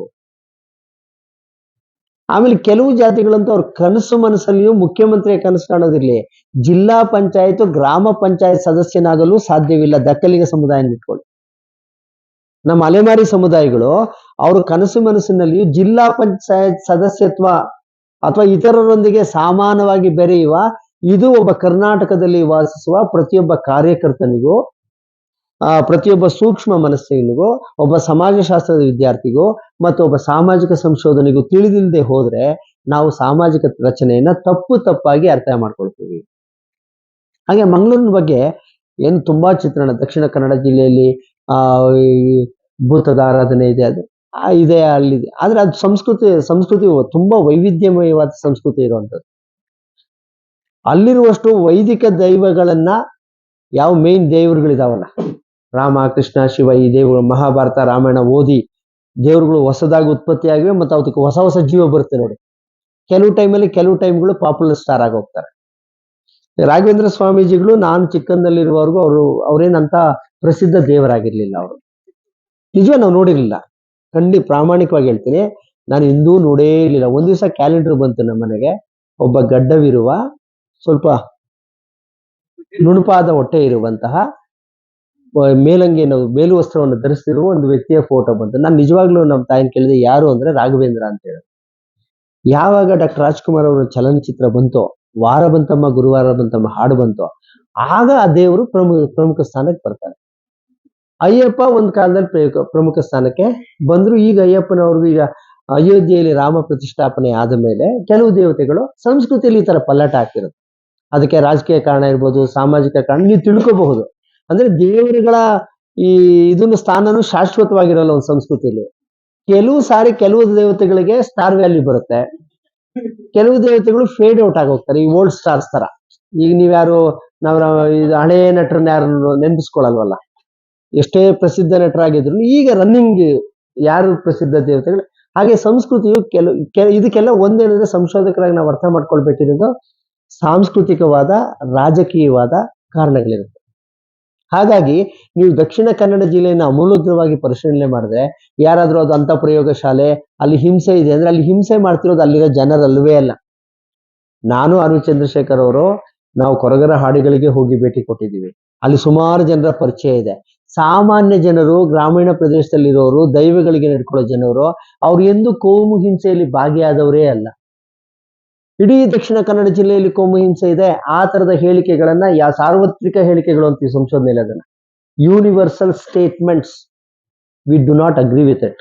ನಾವೇನು ಅಂದ್ರೆ ಆವಾಗ ಒಬ್ಬ ಸಂಶೋಧಕ ಗುರುತಿಸಬೇಕು ಅಲ್ಲಿ ಗಲಭೆಗೆ ಕಾರಣರಾಗುವವರು ಯಾರು. ಇಡೀ ದಕ್ಷಿಣ ಕನ್ನಡ ಜಿಲ್ಲೆಯಲ್ಲ. ಇನ್ನು ಸಂಶೋಧನೆಯಲ್ಲಿ ಇನ್ನೊಂದು ಕುತೂಹಲಕಾರಿ ವಿಚಾರ ಹೇಳ್ತೀನಿ. ಪ್ರತಿ ವರ್ಷ ನಿಮ್ಗೆ ರಿಸಲ್ಟ್ ಬಂದಾಗೆಲ್ಲ ದಕ್ಷಿಣ ಕನ್ನಡ ಜಿಲ್ಲೆ ಅತಿ ಬುದ್ಧಿವಂತರ ಜಿಲ್ಲೆ ಅಂತ ಬರುತ್ತೆ. ತಾವೆಲ್ಲರೂ ಓದಿದ್ದೀರಾ. ಯಾಕೆ ಬುದ್ಧಿವಂತರ ಜಿಲ್ಲೆ ಆಗಿದೆ? ಏನ್ ಅಷ್ಟು ಜನ ಬುದ್ಧಿವಂತರ? ನಮ್ಮೂರ್ ಕಡೆ ಇರೋ ಜನ ಎಲ್ಲ ಸಗಣಿ ತಿಂತಾರ, ಅವ್ರು ಏನಾದ್ರು ಬರೀ ಅನ್ನ ತಿಂತಾರ? ನನ್ಗೆ ಈ ತರದ ಪ್ರಶ್ನೆಗಳು ಸಾಮಾನ್ಯ ಬರುತ್ತಲ್ಲ, ಆ ತರದ ಪ್ರಶ್ನೆ ನನಗೂ ಬಂತು. ಆಮೇಲೆ ಹೊಳಿತು, ಅಲ್ಲಿರುವಷ್ಟು ರೆಸಿಡೆನ್ಷಿಯಲ್ ಸ್ಕೂಲ್ಸ್ ಎಲ್ಲೂ ಇಲ್ಲ. ಕರ್ನಾಟಕದಾದ್ಯಂತ ಇರುವ ಮಧ್ಯಮ ವರ್ಗದವರು, ಸ್ವಲ್ಪ ದುಡ್ಡನ್ನ ಕೊಡುವಕ್ಕೆ ಸಾಧ್ಯ ಇರುವಂತ ರೈತರು, ಮಧ್ಯಮ ವರ್ಗದ ನೌಕರರು, ಸ್ವಲ್ಪ ಹಣ ಸಂಪಾದನೆ ಮಾಡಿರೋ ಬಿಸ್ನೆಸ್ ಮನ್ಗಳೆಲ್ಲ ಅಲ್ಲಿರುವಂತ ಆಳ್ವಾಸ್ ಒಂದ್ರಲ್ಲೇ 16,000 ಜನ 20,000 ಜನ ಮಕ್ಕಳು ಹೋಗಿ ಸೇರ್ತಾರೆ. ಪ್ರತಿ ಊರಲ್ಲೂ ಒಂದೊಂದು ರೆಸಿಡೆನ್ಷಿಯಲ್ ಸ್ಕೂಲ್ ಇದೆ. ಉಡುಪಿನಲ್ಲಿದೆ, ಮಣಿಪಾಲಲ್ಲಿದೆ, ಮಂಗಳೂರಿನಲ್ಲಿದೆ. ಇವರೆಲ್ಲರೂ ಹೋಗಿ ಆ ಜಿಲ್ಲೆಯಲ್ಲಿ ಎಕ್ಸಾಮ್ ಬರೀತಾ ಇದ್ದಾರೆ. ಮೇಲ್ನೋಟಕ್ಕೆ ಇದು ಪ್ರೂವ್ ಆಗುತ್ತಾ? ಕರ್ನಾಟಕದ ಜನರೆಲ್ಲರೂ ಬುದ್ಧಿವಂತರು ಅಂತ ಹೇಳ್ಬೇಕು. ಈ ದಡ್ಡ ಪತ್ರಕರ್ತರು ಮತ್ತು ಮೂರ್ಖರು ಹೇಳಿಕೆ ಕೊಡ್ತಾರೆ, ಅವ್ರು ಬುದ್ಧಿವಂತರು ಅಂತ ಹೇಳಿಕೆ ಕೊಟ್ರೆ ಮೇಲ್ನೋಟಕ್ಕೆ ಅವ್ರು ಬುದ್ಧಿವಂತರಲ್ಲ ಅಂತ ನಮಗೆ ಗೊತ್ತಾಗ್ತದೆ. ಯಾರ ಹೇಳಿಕೆ ಕೊಡ್ತಿದಾರೋ ಹಂಗ್ ಬರಿತಾ ಇರುವಂತ ಪತ್ರಕರ್ತರು ಸಮೇತ. ಅಂದ್ರೆ ನಮಗೆ ಸಂಶೋಧನೆ ಸ್ವಲ್ಪ ಯೋಚನೆ ಮಾಡುವ ಬಲ ಇದ್ರೆ ನೋಡಿ, ನಿಮ್ಮ ಎದುರುಗಡೆ ಇದು ಪ್ರಾಕ್ಟಿಕಲ್ ಎವಿಡೆನ್ಸ್. ಇದು ಒಂದು ಆಧಾರ ಸಮೇತವಾಗಿ ನೀವು ಎಲ್ಲಾ ಊರುಗಳಿಂದ, ಕೋಲಾರ, ಬೀದರು, ಎಲ್ಲಾ ಕಡೆಯಿಂದನೂ ಎಕ್ಸ್ಪರ್ಟ್ಗೆ, ಆಳ್ವಾಸ್ಗೆ, ಉಡುಪಿಯ ಬೇರೆ ಬೇರೆ ಶಾಲೆಗಳಿಗೆ ಹೋಗೋದನ್ನ ಎಲ್ಲರೂ ನೋಡಿರ್ಬೋದು ನೀವು. ಅಳಿಕೆಗೆ ಎಲ್ಲ ಕಡೆಗೆ ಹೋಗಿ, ಧರ್ಮಸ್ಥಳಕ್ಕೆ, ಉಜಿರೆಗೆ. ಹಾಗಾಗಿ ದಕ್ಷಿಣ ಕನ್ನಡದವರೇ ಬರದಲ್ಲ ಅಲ್ಲಿ ಇದೆಲ್ಲ. ಬೇರೆ ಬೇರೆಯಿಂದ ಮಧ್ಯಮ ವರ್ಗದ ಮತ್ತು ಸ್ವಲ್ಪ ಈಗಾಗಲೇ ಇಂಗ್ಲಿಷ್ ಶಾಲೆಗಳಲ್ಲಿ ಕಲ್ತಿರೋರು, ವಿಜ್ಞಾನ ಓದಿರುವಂತಹ, ಈಗಾಗಲೇ ಚೆನ್ನಾಗಿ ತರಬೇತಿ ಅಂತ ಪಡೆದಿರುವಂತ ಮಕ್ಕಳು ಹೋಗಿದ್ರಿಂದ ಅಲ್ಲಿ ಜಾಸ್ತಿ ಫಲಿತಾಂಶ ಬರ್ತಿದೆಯೇ ಹೊರತು ಸಹಜವಾಗಿ ಇದನ್ನು ಹೇಗೆ ಬಿಂಬಿಸಲಾಗುತ್ತೆ ಅಂದ್ರೆ ಅವ್ರಿಗೆ ವಿಶೇಷವಾಗಿ ಏನೋ ದೈವಿಕ ಶಕ್ತಿ ಬಂದು ಅವರ ಜೀನ್ಸ್ ಅಲ್ಲಿ ಏನೋ ವಿಶೇಷವಾದ ಬುದ್ಧಿ ಇದೆ, ಅನುವಂಶಿಕವಾಗಿ ಎನ್ನುವಂತ. ಹಾಗಾಗಿ ನಾವು ಕರ್ನಾಟಕ ನೋಡಿ, ಒಂದು ಹೆಡ್ಲೈನ್ ಅಲ್ಲೇ ನಾವು ಕರ್ನಾಟಕದ ಸಮಾಜವನ್ನ ಹೇಗೆ ಅರ್ಥ ಮಾಡ್ಕೊಳ್ಬಾರ್ದು ಅನ್ನೋದಕ್ಕೆ ನಮ್ಗೆ ಒಂದು ಉದಾಹರಣೆ ದೊರೆಯುತ್ತೆ. ಹಾಗಾಗಿ ಕರ್ನಾಟಕದ ಸಾಮಾಜಿಕ ರಚನೆ ಅಂದ್ರೆ ಎಷ್ಟು ಪ್ರತಿ ಹಳ್ಳಿಗಳಲ್ಲೂ ನಾವು ಕರ್ನಾಟಕದ ಗ್ರಾಮಗಳನ್ನ ನೋಡಿದ್ವಿ. ಕರ್ನಾಟಕದ ಗ್ರಾಮಗಳು ಕಳೆದ ಉದಾರೀಕರಣದ ನಂತರ ಸಾಕಷ್ಟು ಬದಲಾವಣೆ ಆಗಿದೆ. ಯಾವುದೇ ಹಳ್ಳಿಯಲ್ಲಿ 5-6 ಜಾತಿಗಳಿರುತ್ತೆ ಸಾಮಾನ್ಯವಾಗಿ, ಇಲ್ಲ ಎಲ್ಲ ಅಪರೂಪ ಕಾಲದಲ್ಲಿ 1 ಜಾತಿ ಇರ್ಬೋದು, 2 ಜಾತಿ ಇರ್ಬೋದು. ಮತ್ತೆ ಎಲ್ಲ ಹಳ್ಳಿಗಳಲ್ಲೂ ಜಾತಿಯ ಹೆಸರಿನ ಕೇರಿಗಳಿರ್ತವೆ. ಎಲ್ಲ ಹಳ್ಳಿಗಳಲ್ಲೂ ಜಾತಿಯ ಹೆಸರಿನ ಕೇರಿಗಳಿರುತ್ತೆ. ಮತ್ತು ಇನ್ನೂ ಖುಷಿಯಾಗೋ ಮತ್ತು ಸಂಭ್ರಮ ಪಡೋ ವಿಚಾರ ಅಂದ್ರೆ ನಮ್ ಜನ ಅವ್ರವ್ರ ಜಾತಿಗಳ ಹೆಸರನ್ನ ಘೋಷಿಸ್ಕೊಳ್ತಾರೆ. ಗೌಡ, ರಾವ್ ಅಂತ ಇಟ್ಕೊಳ್ತಾರೆ ಅದ್ರ ಹೆಸರು ಜೊತೆಗೆ. ತುಂಬಾ ಸಂತೋಷ ಪಡ್ತಾರೆ ಅದನ್ನ. ಆಚಾರ್ ಅಂದ್ರೆ ತಮ್ಮ ಜಾತಿಯ ಸಮೇತನೇ ಘೋಷಿಸ್ಕೊಳ್ತಾರೆ. ಹಾಗಾಗಿ ನಾವು ಒಂದು ಈಗ ಕ್ಯಾಂಪ್ಗಳಂತ ಹೊಸಪೇಟೆ ಸುತ್ತಮುತ್ತ ಎಲ್ಲೆಲ್ಲಿ ಗಣಿಬಾಧಿತ ಪ್ರದೇಶಗಳಿದಾವೋ ಅಲ್ಲೆಲ್ಲ ಹಳ್ಳಿಗಳಿಗೆ ಕ್ಯಾಂಪ್ ಅಂತ ಇಟ್ಟಿರ್ತಾರೆ. Camp number 1, camp number 2, camp number 3 ಅಂತ ಇಟ್ಟಿರ್ತಾರೆ. ಏನಕ್ಕೆ ಕ್ಯಾಂಪ್ ಅಂತ ಇಟ್ಟಿದ್ದಾರೆ? ಎಲ್ಲರೂ ವಲಸೆ ಬಂದಿರುವಂತವ್ರು ಕಾರ್ಮಿಕರಿದ್ದಾರೆ, ಅವುಗಳನ್ನ ಹಳ್ಳಿಗಳು ಎಂದು ನಾವು ಟ್ರೀಟ್ ಮಾಡಿದೀವ? ಗ್ರಾಮಗಳು ಎಂದು ಪರಿಗಣಿಸಿದೀವ? ಹಾಗಾದ್ರೆ ಅವುಗಳನ್ನ ಅರ್ಥ ಮಾಡ್ಕೊಳ್ಳೋ ವಿಧಾನ ಹೇಗೆ? ಕ್ಯಾಂಪ್ಗಳನ್ನ ಅರ್ಥ ಮಾಡ್ಕೊಳ್ಳೋದು ಹೇಗೆ ಅರ್ಥ ಮಾಡ್ಕೊಳ್ತೀರಾ? ತಾಂಡಗಳನ್ನ ಹೇಗೆ ಅರ್ಥ ಮಾಡ್ಕೊಳ್ತೀರಾ? ಗ್ರಾಮಗಳನ್ನ ಹೇಗೆ ಅರ್ಥ ಮಾಡ್ಕೊಳ್ತೀರಾ? ಹಟ್ಟಿಗಳನ್ನ ಹೇಗೆ ಅರ್ಥ ಮಾಡ್ಕೊಳ್ತೀರಾ? ರೊಪ್ಪಗಳನ್ನ ಹೇಗೆ ಅರ್ಥ ಮಾಡ್ಕೊಳ್ತೀರಾ? ದೊಡ್ಡಿಗಳನ್ನ ಹೇಗೆ ಅರ್ಥ ಮಾಡ್ಕೊಳ್ತೀರಾ? ಕನಕಪುರ ಮಳವಳ್ಳಿಯ ಸುತ್ತೆಲ್ಲ ಗ್ರಾಮಗಳನ್ನ ದೊಡ್ಡಿ ಎಂದು ಕರೆಯಲಾಗುತ್ತೆ, ಮತ್ತೆ ಕೆಲವು ಕಡೆ ಕ್ಯಾಂಪ್ ಅಂತ ಕರೀತಾರೆ. ಹಾಗಾಗಿ ನಾವು ಗ್ರಾಮವನ್ನು ನೋಡ್ಬೇಕಾದ್ರೂ ಆ ಗ್ರಾಮದ ನಕ್ಷೆ, ಗ್ರಾಮದ ಸ್ಥಳನಾಮ, ಕಲಬುರ್ಗಿಯವರು ಅಧ್ಯಯನ ಮಾಡಿದ್ದಾರೆ ಸ್ಥಳನಾಮಗಳನ್ನು ಕುರಿತು. ಚಿದಾನಂದ ಮೂರ್ತಿ ಅವರು ಎಲ್ಲ ಅಧ್ಯಯನ, ಯಾಕೆ ಈ ತರ ಹೆಸರುಗಳು ಬಂದವು, ಅತ್ಯಂತ ವಿಶೇಷವಾದ ಹೆಸರುಗಳು, ಮತ್ತು ಆ ಗ್ರಾಮ ದೇವತೆಗಳು ಯಾರು, ಆ ಗ್ರಾಮ ದೇವತೆಗಳ ಕತೆ ಏನಾಗಿದೆ. ಒಂದು ಸಂಸ್ಕೃತಿ ಅಂದ್ರೆ ಅರ್ಥ ಮಾಡ್ಕೊಳ್ಳುವಾಗ ನಮ್ಮ ಗ್ರಾಮ ದೇವತೆಗಳ ಕಥೆಗಳನ್ನ ಅರ್ಥ ಮಾಡ್ಕೊಳ್ಳೇಬೇಕಾಗುತ್ತೆ. ಈ ಕರಿಯಮ್ಮ ಮಾರಮ್ಮನ ಕಥೆಯನ್ನು ಅರ್ಥ ಮಾಡ್ಕೊಳ್ಳದೆ ಹೋದ್ರೆ ಜಾತಿ ಪದ್ಧತಿಯನ್ನ ನಾವು ಅರ್ಥ ಮಾಡ್ಕೊಳಕ್ ಆಗಲ್ಲ. ಪ್ರತಿ ಊರಿನಲ್ಲೂ ಒಂದಲ್ಲ ಒಂದು ಅರ್ಥದಲ್ಲಿ ಈ ಕರಿಯಮ್ಮನ ಕತೆ ಇದೆ. ಒಂದು ಊರಿನಲ್ಲಿ ಒಂಥರ ಇರುತ್ತೆ, ಬೇರೆಯವರು. ಕರಿಯಮ್ಮ ಒಂದು ಬ್ರಾಹ್ಮಣ ಹೆಣ್ಮಗಳು, ಅಥವಾ ಮಾರಮ್ಮನೆ ಅಂತ ಇಟ್ಕೊಳ್ಳಿ, ಮಾರಿನೋ ಮಾರಮ್ಮನ, ಆಯಾ ಪ್ರದೇಶಕ್ಕೆ ತಕ್ಕನಾಗಿ ಹೆಸರಿರುತ್ತೆ.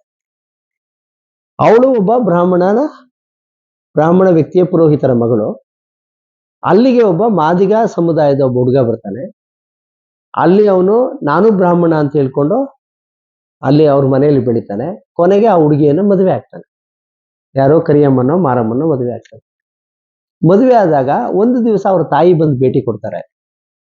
ಹುಡುಗನ ತಾಯಿ ಬಂದು ಭೇಟಿ ಕೊಟ್ಟಾಗ ಇವರು ಸಸ್ಯಾಹಾರವನ್ನ ಕೊಡ್ತಾರೆ.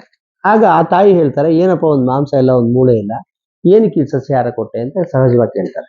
ಈಗ ನಾವು ಮಧ್ಯಾಹ್ನ ನಾವೆಲ್ಲ ಕುತೂಹಲಿಗಳಾಗಿ ನಾವು ಆ ಕಡೆ ಹೋದ್ವಿ, ಅಲ್ಲಿ ಚಿಕನ್ ಇರ್ಲಿಲ್ಲ, ಬೆಚ್ಚ ಬಿದ್ದೋಗ್ಬಿಟ್ವಿ ನಾವು. ಎಷ್ಟೋ ಜನ ಮುಖದಲ್ಲಿ ಒಂಥರ ಘೋರ ಶೋಕ ಆವರಿಸ್ತು. ಕೊನೆಗೆ ಅವ್ರು ಏನ್ ಮಾಡಿದ್ರೆ ಟೇಪ್ ಕಟ್ಬಿಟ್ಟು ಇದ್ರಲ್ಲ, ಈ ಕಡೆ ಇದೆ ಅಂದ್ರು. ಈ ಕಡೆ ಚಿಕನ್ ಚೂರುಗಳು ಅಲ್ಲಿ ಕಾಣಿಸಿದ ತಕ್ಷಣ ನಮ್ಗೆ ಒಂಥರ ಕಣ್ಣಲ್ಲಿ ಹೊಳಪು, ಏನೋ ಒಂಥರ ಬೆಳಕು ಬಂದಂತ ಆಯ್ತು. ಅವಾಗ ಕೋಳಿಯ ಬೆಳಕು ಅಂತ ಕರಿಬೋದಲ್ಲ, ಕೋಳಿ ಕೂಗಿದ್ರೆ ಬೆಳಕಾಗತ್ತಲ್ಲ ಹಾಗೆ. ಅಂದ್ರೆ ಅವ್ರಮ್ಮ ಕೇಳ್ತಾರ, ಈ ಕೇಳಿದಾಗ ಆ ಸೊಸೆಗೆ ಗೊತ್ತಾಗುತ್ತೆ, ಯಾರಿಗೆ? ಆ ಬ್ರಾಹ್ಮಣರ ಮಗಳಿಗೆ. ಆವಾಗ ಆಕೆ ಒಂದು ಶಾಪ ಕೊಡ್ತಾಳೆ, ನೀನು ಕೋಣನಾಗಿ ಹುಟ್ಟು, ನಾನು ನಿನ್ನನ್ನ ಬಲಿ ತಗೊಳ್ತೀನಿ. ಈ ಕಥೆಯನ್ನ ನೀವು ಸಂಶೋಧನಾತ್ಮಕವಾಗಿ ಒಂದೊಂದೇ ಪರಿಶೀಲಿಸಿದ್ರೆ ವರ್ಣಸಂಕರಕ್ಕೆ ಮರ್ಯಾದೆ ಹತ್ಯೆಯ ಮೊದಲ ಪ್ರಕರಣ ಇದು. ನಮ್ಮ ಕಥೆಗಳು ದೊರೆಯೋದು ಜಾನಪದ ಕಥೆಗಳು, ಮರ್ಯಾದೆ ಹತ್ಯೆಯ ಮೊದಲ ಪ್ರಕರಣ. ಈಗ ಮರ್ಯಾದೆ ಹತ್ಯೆ ಈಗ ನಡೀತಿದೆ, ವಿಶೇಷವಾಗಿ ನಡೀತಿದೆ, ಹಾಗೆಲ್ಲ ಭಾವಿಸ್ಬೇಕಾಗಿಲ್ಲ. ಹಾಗೇನೆ ಅನೇಕ ರೀತಿಯಲ್ಲಿ ಕರ್ನಾಟಕದಲ್ಲಿ ಸಂಚಲನ ಮೂಡಿಸುವಂತ ಇದೊಂದು ಘಟನೆ ಹೇಳಿದೆ. ಇಂಥ ಅನೇಕ ಕೊರಗಜ್ಜನ ಕುರಿತಾದಂಥ ಸಾಂಸ್ಕೃತಿಕ ಕಥೆಗಳು ಅನೇಕ ನಮ್ಗೆಲ್ಲಾ ಕಡೆನೂ ದೊರೆಯುತ್ತೆ. ಅಂತ ಸಾಂಸ್ಕೃತಿಕ ಕಥೆಗಳನ್ನ ನೀವು ಮತ್ತೊಮ್ಮೆ ಪರಿಶೀಲಿಸಿ ಓದದ ಹೊರತು ನಮ್ಗೆ ನಮ್ಮ ಸಮಾಜದ ಬಗೆಗಿನ ಪರಿಚಯ ಅರ್ಥ ಆಗಲ್ಲ. ಈಗ ಇನ್ನೊಂದು ರೈತರ ಮಕ್ಕಳಿಗೆ ಹೆಣ್ಣು ಕೊಡಲ್ಲ, ಹೌದಾನೆ? ಇಲ್ಲಿ ಎಷ್ಟೋ ಜನ ಆತರ ಹತಾಶ ಯುವಕರು ಇರ್ಬೋದು. ನಮ್ಗೆ ಹೆಣ್ಣು ಯಾರು ಕೊಟ್ಟಿಲ್ಲ, ಕೊಡಬಾರ್ದು ಅಂತಾನೆ ಅವ್ರನ್ನ ಕೇಳ್ಕೊಳ್ತೀನಿ ನಾನು. ಕೊಡಕ್ಕೆ ಅದನ್ನ ವಸ್ತುನಾ? ಏನಕ್ಕೆ ಅಂತ ನನ್ನನ್ನು ಕೇಳಿದ್ರು. ಮಂಡ್ಯ ಜಿಲ್ಲೆಯಲ್ಲಿ ಅದೊಂದು ದೊಡ್ಡ ಸುದ್ದಿ ಆಯ್ತು, ರೈತರ ಮಕ್ಕಳಿಗೆ ಹೆಣ್ಣು ಕೊಡಲ್ಲ. ನನಗೆ ಯೋಚನೆ ಆಯ್ತು, ಏನಕ್ಕೆ ಹೆಣ್ಣು ಕೊಡಲ್ಲ ಅಂದ್ರೆ, ನೀನು ನಿನ್ನ ಜಾತಿಯಲ್ಲಿ ಹುಡುಕ್ತಿರೋದ್ರಿಂದ. ಯಾರು ಹೆಣ್ಣು ಕೊಡಲ್ಲ, ಗಂಡು ಕೊಡಲ್ಲ, ಈ ವಸ್ತುಗಳ ಭಾಷೆ ಬಳಸಕ್ ಬೇಜಾರು, ಆದ್ರೆ ಬಳಸೋಣ. ಒಂಥರ ಏನೋ ಪ್ರಾಣಿಗಳ ರೀತಿ ಬಳಸೋ, ಹೆಣ್ಣು ಕೊಡೋದು ತಗೊಳ್ಳೋದು, ಆ ಥರದ ಭಾಷೆನೇ ಅದು ಒಳ್ಳೆ ಸಂಶೋಧಕನಿಗೆ, ಸೂಕ್ಷ್ಮ ಮನಸ್ಸಿರೋರಿಗೆ ಒಗ್ಗದೇ ಇರುವಂತ ಭಾಷೆ. ನಮ್ಮ ಭಾಷೆ ಬದಲಾವಣೆ ಆದ್ರೆ ನಮ್ಮ ಸಂಸ್ಕೃತಿ ಬದಲಾವಣೆ ಆಗುತ್ತೆ. ಅವ್ರು ಹೇಳ್ತಾರೆ. ನಾನು ಆಮೇಲೆ ಪ್ರಜಾವಾಣಿಯವ್ರಿಗೆ ಒಂದು ಹೇಳಿದೆ, ಯಾಕೆ ಇವ್ರಿಗೆ ಹೆಣ್ಣು ಸಿಗ್ತಿಲ್ಲ ಅಂತಂದ್ರೆ ರೈತರ ಮಕ್ಕಳು ಅಂತಲ್ಲ, ತಪ್ಪಾದ ತಿಳುವಳಿಕೆ ಇದು. ಸಮಾಜಶಾಸ್ತ್ರದ ವಿದ್ಯಾರ್ಥಿಯಾಗಿ ನನ್ನ ತಿಳುವಳಿಕೆ ಏನು ಅಂದ್ರೆ, ಇವರು ಅಂತರ್ಜಾತೀಯ ವಿವಾಹಕ್ಕೆ ತಯಾರಿಲ್ಲ. ತಮ್ಮ ಜಾತಿ ಪದ್ಧತಿಯನ್ನ ಕಾಪಾಡಿಕೊಳ್ಳುವ ಸಲುವಾಗಿ ಈ ನಾಟಕದ ವೇಷವನ್ನ ಹಾಕ್ತಾ ಇದ್ದಾರೆ. ಸುಮ್ಮನೆ ರೈತ ಕೃಷಿ ಜೀವನವನ್ನ ಯಾಕೆ ಹೇಳ್ತರ್ತೀರಾ ಇಲ್ಲಿ? ಅಂದ್ರೆ ಬೇಸಿಕ್ ಪ್ರಿಮೈಸ್ ಇದೆಯಲ್ಲ, ಅಂದ್ರೆ ಯಾವುದೇ ಸಂಶೋಧನೆ, ಯಾವುದೇ ವಿಚಾರವನ್ನ ಅರ್ಥ ಮಾಡಿಕೊಳ್ಳುವಲ್ಲೇ ಇಡುವುದು ಮತ್ತು ಜನರನ್ನ ದಾರಿತು. ಅದ್ರ ಬದಲಾಗಿ ಹೇಳ್ಬೋದಿಗೆ ತಾನೆ, ಒಬ್ಬ ಪತ್ರಕರ್ತನಿಗೆ ಅಷ್ಟು ತಿಳುವಳಿಕೆ ಇರುತ್ತೆ ತಾನೆ, ಮಾಧ್ಯಮದವ್ರಿಗೆ ಅಷ್ಟು ತಿಳುವಳಿಕೆ ಇರುತ್ತೆ ತಾನೆ. ಯಾರೋ ಅವನ ಜಾತಿಯವನಿಗೆ ಹೆಣ್ಣು ಸಿಗ್ಲಿಲ್ಲ, ಅವನ ಸಮಸ್ಯೆ ಅದು. ಅಥವಾ ಆ ಜಾತಿಯಲ್ಲಿ ಹೆಣ್ಣು ಮಕ್ಕಳನ್ನ ಇವ್ರು ಭ್ರೂಣ ಹತ್ಯೆ ಮಾಡಿರ್ಬೇಕು. ಕೆಲವು ಜಾತಿಗಳಲ್ಲಿ ಹೆಣ್ಣು ಸಿಗ್ತಿಲ್ಲ ಅಂತಂದ್ರೆ ಅರ್ಥ ಏನೋ, ಅವ್ರ ಹೆಣ್ಣು ಮಕ್ಕಳನ್ನ ಭ್ರೂಣ ಹತ್ಯೆ ಮಾಡಿರ್ತಾರೆ. ಅಥವಾ ಗಂಡು ಮಕ್ಕಳು ಹುಟ್ಟಿದ ತಕ್ಷಣ ಹೆಣ್ಣು ಮಕ್ಕಳು ಬೇಡ ಅಂತ ಇದ್ ಮಾಡಿರ್ತಾರೆ. ಅಥವಾ ಬಾಲ್ಯದಲ್ಲಿ ಅವ್ರನ್ನ ಅಪೌಷ್ಟಿಕತೆಯಿಂದ ಅವ್ರನ್ನ ಸಾಯಿಸಿರ್ತಾರೆ. ಉದ್ದೇಶಪೂರ್ವಕವಾಗಿ ಏನ್ ಸಾಯಿಸ್ತಾರೆ ಅಂತಲ್ಲ, ಸಾಯಿಸೋದು ಅನೇಕ ತರ ಸಾಯಿಸ್ಬೋದು. ಸಾಯಿಸ್ಬೇಕಾದ್ರೆ ಬೇಕಾದ ತರ ಸಾಯಿಸ್ತಾರೆ. ಹಾಗಾಗಿ ಆ ರೀತಿಯಾಗಿ ಅರ್ಥ ಮಾಡ್ಕೊಳ್ಳೋದು ಚಿಕಿತ್ಸಕ ಮನಸ್ಸು. ನಮಗೇನಾಗಿರುತ್ತೆ, ಆ ತರ ಚಿಕಿತ್ಸಕ ಮನಸ್ಸಿಗೆ ಸಮೂಹ ಮಾಧ್ಯಮಗಳಿಂದ, ಹೊರಗಡೆ ಸಮಾಜದಿಂದ ಆ ಚಿಕಿತ್ಸಕ ಮನಸ್ಸಿಗೆ ಒಂಥರ ಮುಸುಕು ಕವಿದಿರುತ್ತೆ. ನಮ್ಮ ಮೆದುಳು ಮೇಲೆಲ್ಲ ಒಂಥರ ಕಣ್ಣಿಗೆ ಪೊರೆ ಬೆಳೆದಾಗ ಒಂಥರ ಪೊರೆ ಬೆಳೆದಿರುತ್ತೆ. ಅದನ್ನ ನಿವಾರಿಸಿಕೊಂಡು ನೋಡುವುದೇ ನಮಗೆ ಬಹಳ ಮುಖ್ಯವಾದದ್ದು. ಈಗ ನಮ್ಮಲ್ಲಿ ಕೆಲವು ಸಾಂಸ್ಕೃತಿಕ ವಿಚಾರಗಳಲ್ಲಿ ಪಲ್ಲಟ ಆಗಿದೆ. ಕರ್ನಾಟಕದ ಸಾಮಾಜಿಕ ರಚನೆಯನ್ನು ಅರ್ಥ ಮಾಡ್ಕೊಳ್ಳುವಾಗ ಈ ಮುಸ್ಲಿಂ ಜಾತಿಗೆ, ಮುಸ್ಲಿಮರ ಬಗ್ಗೆನೂ ತಪ್ಪಾಗಿ ಅರ್ಥ ಮಾಡ್ಕೊಳ್ಳಾಗ ಅವ್ನು ಮಾತಾಡೋಕೆ ಸಾಮಾನ್ಯ ಅವ್ರೆಲ್ಲಿ ಬಿಡು, ಅವರು ಅಂದ್ರೆ ಯಾಕೆ ಆ ಭಾಷೆ ಬಳಸ್ತೀವಿ ನಾವು? ಒಬ್ಬ ಸಂಶೋಧಕ ನಾವೇ ಅವರು, ನೀವು ಅಂದ್ರೆ ಯಾರು? ಅವರು ಅಂದ್ರೆ ಯಾರು? ಅವರು ಅಂದ ತಕ್ಷಣ ಅವರನ್ನು ಅನ್ಯಗೊಳಿಸುವುದು, ಅವರು ಬೇರೆಯವರು ಅಂತ ಬಗೆಯದಷ್ಟೇ. ಅವರಲ್ಲಿ 36 ಜಾತಿಗಳಿವೆ ಅನ್ನೋದು ಎಷ್ಟೋ ಜನಕ್ಕೆ ಗೊತ್ತಿಲ್ಲ. ಮುಸಲ್ಮಾನರಲ್ಲಿ ಎಂಡಾಗಮಸ್ ಮ್ಯಾರೇಜ್ ಇಲ್ಲ, ಒಳಬಾಂಧವ್ಯ ವಿವಾಹ ಇಲ್ಲ. ಆಮೇಲೆ ಅದೊಂದು ಸಮುದಾಯವನ್ನ ಹೊರಗಿಟ್ಟು ಯೋಚನೆ ಮಾಡುವ ಅಭ್ಯಾಸವನ್ನ ಮಾಡಿಕೊಳ್ಳಲಾಗಿದೆ ಮತ್ತು ಮಾಡಲಾಗುತ್ತಿದೆ ಮತ್ತು ಅದನ್ನು ಹಾಗೆ ಪ್ರೇರೇಪಿಸಲಾಗುತ್ತಿದೆ. ಇಮ್ಯಾಜಿನ್ 16%, ಎಷ್ಟು ಪರ್ಸೆಂಟ್ ಇದ್ದಾರೆ ಅವರು? 16% ಜನಸಂಖ್ಯೆ, one of the biggest population. ಲಿಂಗಾಯತರು ಮತ್ತು ಒಕ್ಕಲಿಗರಿಗಿಂತ ಇರೋರು ಅವರ ಹಕ್ಕುಗಳನ್ನ ಸಾಧಿಸಲಾಗದೆ ಅವರು ಮೌನಕ್ಕೆ ಜಾರಿದ್ದಾರೆ. ಅವ್ರ ಹಕ್ಕಿನ ಬಗ್ಗೆ ಮಾತಾಡೋ, ಅವ್ರ ಭಾಷೆ ಬಗ್ಗೆ ಆಗ್ಲಿ, ಅವ್ರ ಹಕ್ಕಿನ ಬಗ್ಗೆ ಆಗ್ಲಿ, ಅವ್ರ ಹಬ್ಬದ ಬಗ್ಗೆ ಆಗ್ಲಿ, ಅವ್ರ ಬದುಕಿನ ಕ್ರಮದ ಬಗ್ಗೆ ಆಗ್ಲಿ, ಅದು ಕರ್ನಾಟಕದ ಸಂಸ್ಕೃತಿಯ ಭಾಗ ಅಂತ ಯೋಚನೆ ಮಾಡ್ತಿಲ್ವಲ್ಲ. ಕರ್ನಾಟಕದಲ್ಲಿ ಉರ್ದು ಮತ್ತು ಇಸ್ಲಾಂ ಕೊಟ್ಟಿರುವಂತ ಕೊಡುಗೆಗಳಿದೆಯಲ್ಲ, ಅದನ್ನ ಯಾರು ಯೋಚನೆ ಮಾಡಲ್ಲ. ಈ ಬಿರಿಯಾನಿ ಅನ್ನೋದೇನು ಆಕಾಶದಿಂದ ಉದುರು ಬಂತ? ಏನು ಹೆಜ್ಜೆಗೊಂದು ಬಿರಿಯಾನಿ, ಗೌಡ್ರ ಬಿರಿಯಾನಿ, ಅವ್ರ ಬಿರಿಯಾನಿ, ಮಂಡ್ಯಪೇಟೆ, ಎಲ್ಲಿಂದ ಬಂದಿದ್ದದು? ನೀವು ಅದೆಲ್ಲ ಮೊಘಲರಿಂದ ಬಂದಿದ್ದೆ. ನಮ್ದು ಅಂತ ಏನಿಲ್ಲ. ನಮ್ಮ ಸಂಸ್ಕೃತಿ ಬಗ್ಗೆ ನೀವೊಂದು ಸ್ಪಷ್ಟವಾಗಿ ತಿಳ್ಕೊಬೇಕು. ಸಂಸ್ಕೃತಿ ಅನ್ನೋದು ನಮ್ಮದು ಅಂತ ಯಾವ್ದು ಇರೋದಕ್ಕೆ ಸಾಧ್ಯವೇ ಇಲ್ಲ. It's almost impossible. ನೀವು ನಾಳೆ ಯಾರಾದ್ರು ನಮ್ಮ ಸಂಸ್ಕೃತಿ ಅಂದ್ರೆ ಹಂಗಿರಕ್ ಸಾಧ್ಯನೇ ಇಲ್ಲ. ನಾನು ಸರಳವಾದ ಉದಾಹರಣೆ ಕೊಡ್ಬೇಕಾದ್ರೆ, ಈ ನಾನು ಬಳಸ್ತಿರುವಂತ ಟೀ ಶರ್ಟು, ಪ್ಯಾಂಟ್ ಯಾವ ಸಂಸ್ಕೃತಿ ಇದು? ತಾವೆಲ್ಲ ಹಾಕಿರೋದು ಚೂಡಿದಾರ್ ಎಲ್ಲ ಮೊಘಲ್ ಸಂಸ್ಕೃತಿ ಇದು. ಚೂಡಿದಾರ ಹಾಕೊಂಡಿದೀವಲ್ಲ, ಅದು ಮೊಘಲ್ ಸಂಸ್ಕೃತಿ, ಏನಿಲ್ಲ ಅದ್ರಲ್ಲಿ. ಸೀರೆ ಒಂದು ಕೊಲಿಯದೇ ಇರುವ ಏಕೈಕ ಉಡುಪು ಸೀರೆ ಮತ್ತು ಪಂಚೆ. ಈ ವಿಕಾಸ ಆಗದೆ ಯಾವ್ದಾರ ಜಗತ್ತಲ್ಲಿ 2 ಉಡುಪಿದ್ರೆ ಅವೇನೆ ಸೀರೆ ಮತ್ತು ಪಂಚೆ. ಏನಿಲ್ಲ, ಒಂದು ಬಟ್ಟೆ ತಗೋ ಉಟ್ಕೊಂಡ್ರೆ ಪಂಚೆ, ಸೀರೆ. ವಿಕಾಸವೇ. ಬೇರೆ ಬಟ್ಟೆಗಳಾದ್ರೆ ಹೊಲಿಯೋದು, ಕತ್ತರಿಸೋದು, ಏನೋ ಒಂದು ಡಿಸೈನ್ ಇರುತ್ತಲ್ಲ, ಯಾವುದೇ ವಿನ್ಯಾಸಕ್ಕೂ ದಕ್ಕದೆ ಇನ್ನೂ ತಮ್ಮ ಹೆಚ್ಚು ಸಂಸ್ಕೃತಿಯ ಸಂಕೇತಗಳಾಗಿ ಉಳಿದಿವೆ. ಹಾಗಾಗಿ ಉಡುಪು, ಆಹಾರ ಮತ್ತು ನಮ್ಮ ಭಾಷೆಯಲ್ಲಿ ಬಳಸುವ ಪದಗಳು. ನಾನು ಈ ಮಚ್ಚಿನ ಬಗ್ಗೆ ಹುಡುಕ್ತಾ ಇದ್ದೆ, ಮಚ್ಚು ಅಂತ. ಮಚ್ಚು ಅನ್ನೋ ಪದ ಎಲ್ಲಿಂದ ಬಂದು, ಮ್ಯಾಚ್ ಇಟ್, ಅದು ಇಂಗ್ಲಿಷ್ ವರ್ಡ್. ಅದು ಕೈಗಾರಿಕಾ ಕ್ರಾಂತಿಯ ಸಂದರ್ಭದಲ್ಲಿ ನಾವು ಅನೇಕ ಉಪಕರಣಗಳನ್ನ ಆಮದು ಮಾಡ್ಕೊಂಡ್ವಲ್ಲ, ಅನೇಕ ಉಪಕರಣಗಳು ಇನ್ನೂ ಅದೇ ಇದ್ರಲ್ಲಿ ಉಳಿದಿದೆ, ಅದೇ ಹೆಸರು. ಈ ಬಸ್ ಅನ್ನೋದನ್ನ ನೀವೇನ್ ಮಾಡಿದ್ರು ಬಸ್ ಆಗಿ ಉಳಿದಿರುತ್ತೆ. ರಯ್ಯಾ ಅಂತನಲ್ಲ ಅವನು, ರೈ ಅಂತಾರಲ್ಲ ಬಸ್ ಹತ್ತಾಗ, ಆಲ್ ರೈಟ್, ಅದು ಆಲ್ ರೈಟ್, ಎಲ್ಲ ಸರಿಯಾಗಿದೆ, ಮುಂದಕ್ಕೆ ಹೋಗು ಅಂತ. ಇವನ್ ಬಾಯಲ್ಲಿ ರಯ್ಯಾ ಆಗೋಗಿದೆ ಅದು. ಆಯ್ತಾ? ಹೋಲ್ಡ್ ಅಂತ ಕೂಗ್ತಾರೆ, ಹೋಲ್ಡ್ ಆನ್, ನೀವು ನಿಂತ್ಕೋ, ಸ್ವಲ್ಪ ಜನ ಹತ್ಕೊಳ್ಳಿ ಅಂತ. ಹಾಗೆ ಕುಂಟೆಬಿಲ್ಲೆಯಲ್ಲಿ ಬೆಳೆದು, ಕುಂಟೆಬಿಲ್ಲೆ ಇದು ನಮ್ಮದು ಅಂತಾರೆ. ಅದು ನಮ್ದು ಅವ್ರದ್ದು ಅಂತ ಅಲ್ಲ, ಎಲ್ಲಿಂದನೋ ಬಂದಿದೆ ಅಷ್ಟೇ. ಅದು ಇಥೋಪಿಯಾದಿಂದ ಕಾಫಿ, ಈ ಕುಡಿದ್ರಲ್ಲ ಕಾಫಿ, ಅದು ಇಥೋಪಿಯಾದಿಂದ ಬಂದಿದೆ. ಕುಡಿದಿದ್ದು ಚಹಾ, ಟೀ, ಅಯ್ಯೋ ಟೀ ಕುಡಿಬೇಕು ಅಂತಾರೆ. ಚೀನಾ, ಶತ್ರು ದೇಶ ಅಂತೂ ಈಗ ಭಾವಿಸ್ತಿರುವ ಚೀನಾನ ಪ್ರತಿ ಕ್ಷಣವೂ ಕುಡಿತಾನೇ ಇರ್ತಾರೆ ಇವರು. ಚೀನಾ ಕುಡಿಯೋದು, ಚೀನಾ ನುಂಗೋದು, ತಿರ್ಗಾ ಚೀನಾನ್ ಬೈತಾ ಇರೋದು. ಚೆನ್ನಾಗಿದೆ ಒಂಥರ ಅಲ್ವಾ, ಹಗಲು ರಾತ್ರಿ. ಆಮೇಲೆ ಇದು ಟಂಗ್ಸ್ಟನ್, ಯಾರೊಬ್ಬ ವಿಜ್ಞಾನಿ ಎಲ್ಲೋ ಕಂಡಿಡ್ದ. ನಾವು ಹಾಕೊಂಡಿರೋ ಉಡುಪುಗಳೆಲ್ಲ ಟ್ರೌಸರ್ ಅಂತೆ, trouser, shirt, coat, blazer, everything is British. ಎಲ್ಲಿ ನಮ್ಮ ಸಂಸ್ಕೃತಿ ಯಾವುದು? ಎಲ್ಲಿ? ಸೀರೆ ಪಂಚೆ ಡೌಟ್ ಎಲ್ಲ ಕಡೆ ಇತ್ತಲ್ಲ, ಅದು ದುಪ್ಪಟ್ಟಿಗಳ ತರ. ಹಾಗಾಗಿ ಸಂಸ್ಕೃತಿಯ ಬಗ್ಗೆ ಕಠಿಣ. ಇದು ಒಟ್ಟು ನಾನು ತಮಾಷೆಯಾಗಿ ಹೇಳಿದ್ರು ತಮ್ಮಲ್ಲಿ ಕೇಳ್ಕೊಳ್ತಿರೋದು ಅಂದ್ರೆ, ನಮ್ಮ ಸಂಸ್ಕೃತಿ ಅನ್ನೋದೆಲ್ಲ ಅದು ಸ್ವಲ್ಪ ಹಳೆಯದಾದ ಹಳಸಲು ವಿಚಾರ. ಅದನ್ನ ಯಾರಾದ್ರೂ ಹೇಳಿದ್ರೆ ಒಂದು ಹಳಸೋಗಿರೋ ಮೆದುಳು ಮಾತಾಡ್ತಾ ಇದೆ ಅಂತ ಭಾವಿಸ್ಕೊಳ್ಳಿ. ಅಂದ್ರೆ ಆ ಮೆದುಳೊಳಗಡೆ ಹಳಸಿರುವ ವಿಚಾರಗಳು ಬರ್ತೀವಿ. ಆ ಮೆದುಳು ಎಂದು ತೊಳ್ಕೊಂಡೇ ಇಲ್ಲ ಆ ಮೆದುಳನ್ನ. ಅವಾಗ ಅವ್ರು ಸ್ವಲ್ಪ ಮೆದುಳು ತೊಳ್ಕೊಬೇಕಲ್ಲ. ಆಮೇಲೆ ನೀವೇನಾದ್ರೂ ಮತ್ತೆ ಬಳಸಿದ್ರೆ, ನಮ್ಮ ಸಂಸ್ಕೃತಿ ಅಂತ ಬಳಸಿದ್ರೆ ತುಂಬಾ ಹಳಸಲಾಗಿ ಹೋಗ್ಬಿಡ್ತೀರ.